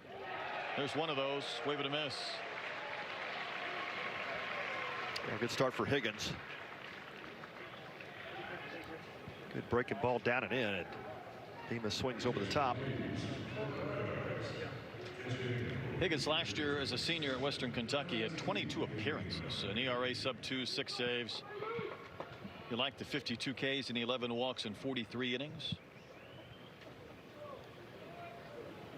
Had a year at Iowa Western as a freshman. For the Nebraska native, this is Dane Harvey hitting.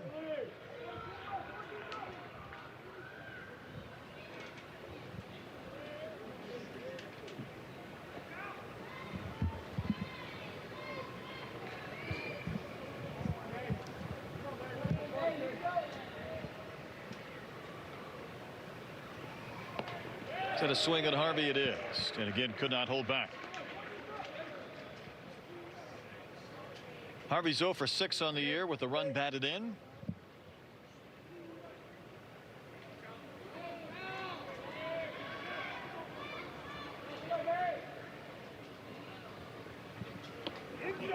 You know, Pat, the one thing I notice about a few of these relievers, including Higgins and Crossland, is that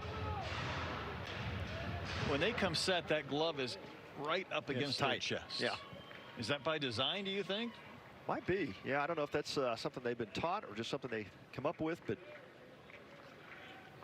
Would it minimize the pitch tipping if you're not Certainly reaching in the could. glove? You Yeah. can't see it. Certainly could. It doesn't feel like this Texas staff leaves much to interpretation as far as some of their methodology. Yep. And there is something to that, hiding the ball well.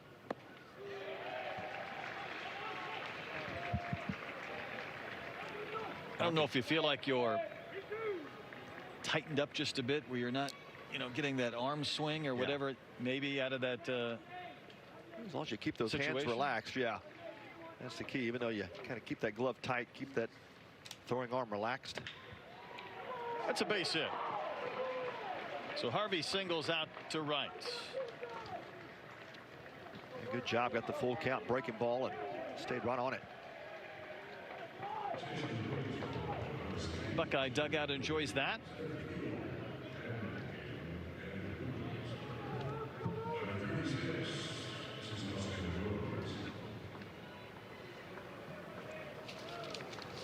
Buckeyes are going to continue with this pinch hitting theme, even though they've turned this lineup over. Austin Rose get his opportunity.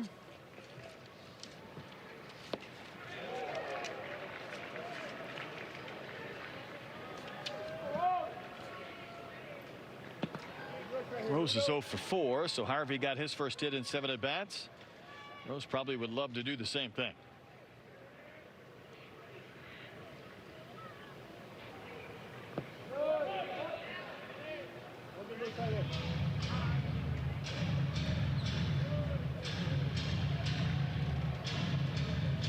A lot of work for Carson Tinney this 3 days. Catching all 3 contests for Texas. Yeah, I would say he's been busy. Yeah. Taking a couple balls off the thigh area. Is that a few? Good pitch for a strike. Flutters over the inside corner. That's what they make ice bags for.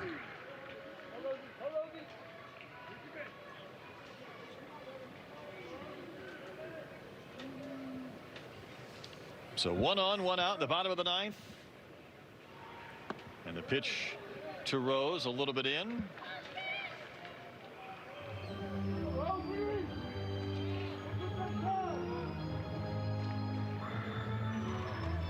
Really, since Texas put up 7 runs in the 3rd inning, they have been in the driver's seat in this game. 5 hits for the Buckeyes. That's a wave and a miss. And now Ohio State down to its final out in the 9th inning. You felt like that was going to be enough after that 7-run 3rd, and especially against this Texas pitching staff. Yeah, the number of times you see a team score more runs in 1 inning than the opponent scores in the entire game is more than you would think. Right. Especially when you have a pitching staff like the Texas Longhorns. This is Lee Ellis. He's going to be a fun guy to watch for the Buckeyes this season, both offensively and defensively.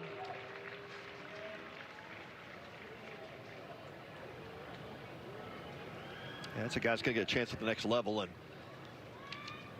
super athletic. Does a lot of things well.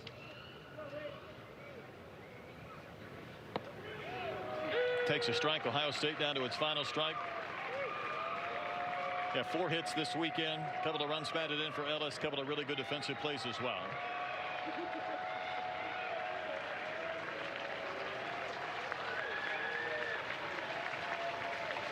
Here's the 2-strike pitch. Another one ripped into left, a base hit. So Ellis and the Buckeyes not done. Yeah, pitch lift out over the plate by Higgins. Made Sure a couple was. of good breaking balls. Down and back door. That one just came across the middle of the plate.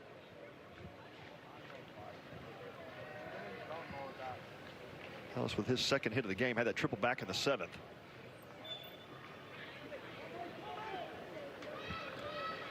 Schloss going for 1,001 victories. Probably won't be quite the celebration as 1,000 Division I wins was, but he just wanted to keep advancing that and move on and not make a big fuss, but he was going to lose that battle. There was going to be a little bit of a fuss. Mason Eckelman bats. I like big round numbers, and there's not many more in That's a coaching than milestone. 1,000. Yeah, that's a milestone for sure. Soft pop-up will be backing out of play to our left. Did he get the cake? That's all I want to know. I didn't see cake. You know, what they had to wait for last night was Zonk, Keith Moreland, to do his post-game interview, because the entire team was around him and they were ready to kind of, you know, come over and surround him and celebrate. And Keith took priority. Sure. So he was doing the post-game interview. So everybody patiently waited. A few of the fans were leaving.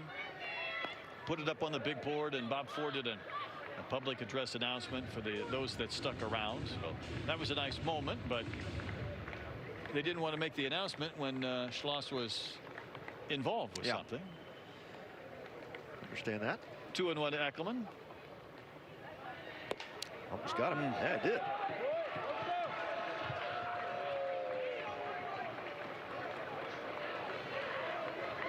You know, sometimes you talk about college baseball versus pro ball, and in this ballpark, and you want to talk about the differences. One of them is finishing hitters finishing innings, getting ahead but then losing command, or hitting a guy when all you have to do is find the strike zone, and that's in part, I think, sometimes where you start. Sure, no doubt.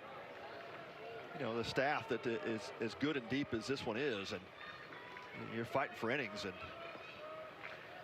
you definitely want to go out, command the strike zone, and get through these things quickly. But Higgins in some trouble.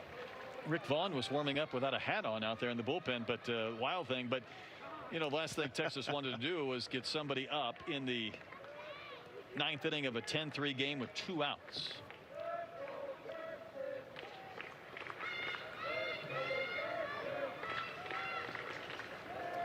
And this is Furch, who homered in the 6th. The deep shot beyond the Crawford boxes in left. Struck out on a couple of other occasions. Take strike 1. He's definitely looking for a pitch to drive, trying to make this a 10-7 game. That could change the thinking of the Longhorns if he gets a hold of one. Bases full of Buckeyes. Pinch hit single. 2-out hit from Ellis. The hit by pitch to Eckelman.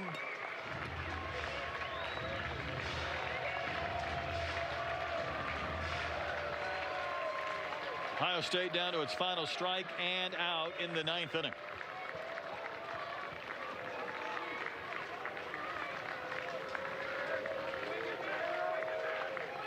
Oh, 2 pitch. A little bit down.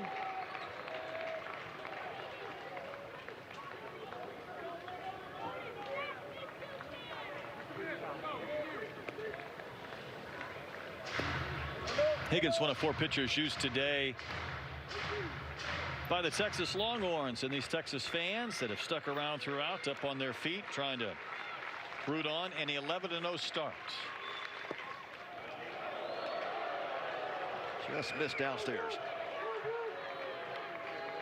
Fastball at 94. Good eye by Furch. Couple of quick strikes, but Furch is even the count at 2-2. Now Max Weiner out for a discussion. The game that doesn't want to end. Pat, I don't know, as a pitcher, I want a mound visit 2-2. I mean, if I missed really badly and I need to reset, if I got a couple of strikes and I'm 1 strike away, I just let me finish. Yeah.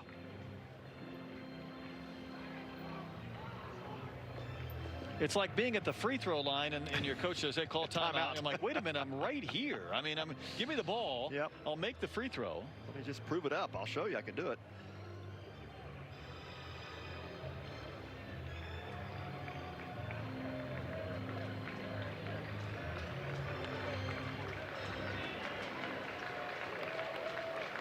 But the count holds at 2 balls, 2 strikes.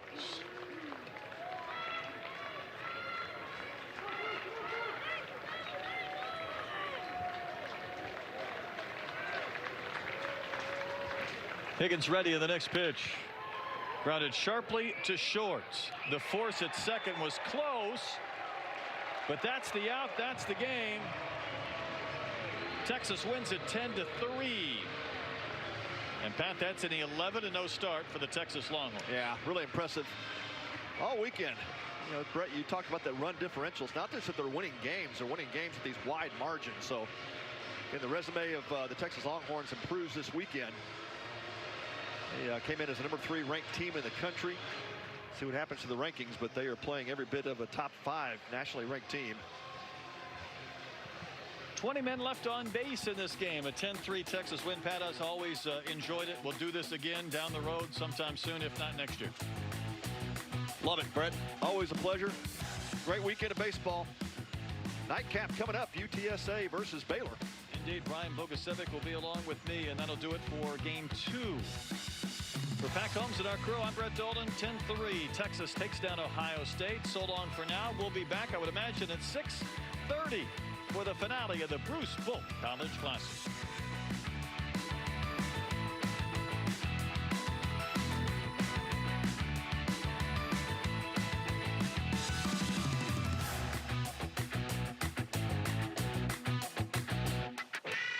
Son. Not correct. Hey. You got to put it through its paces.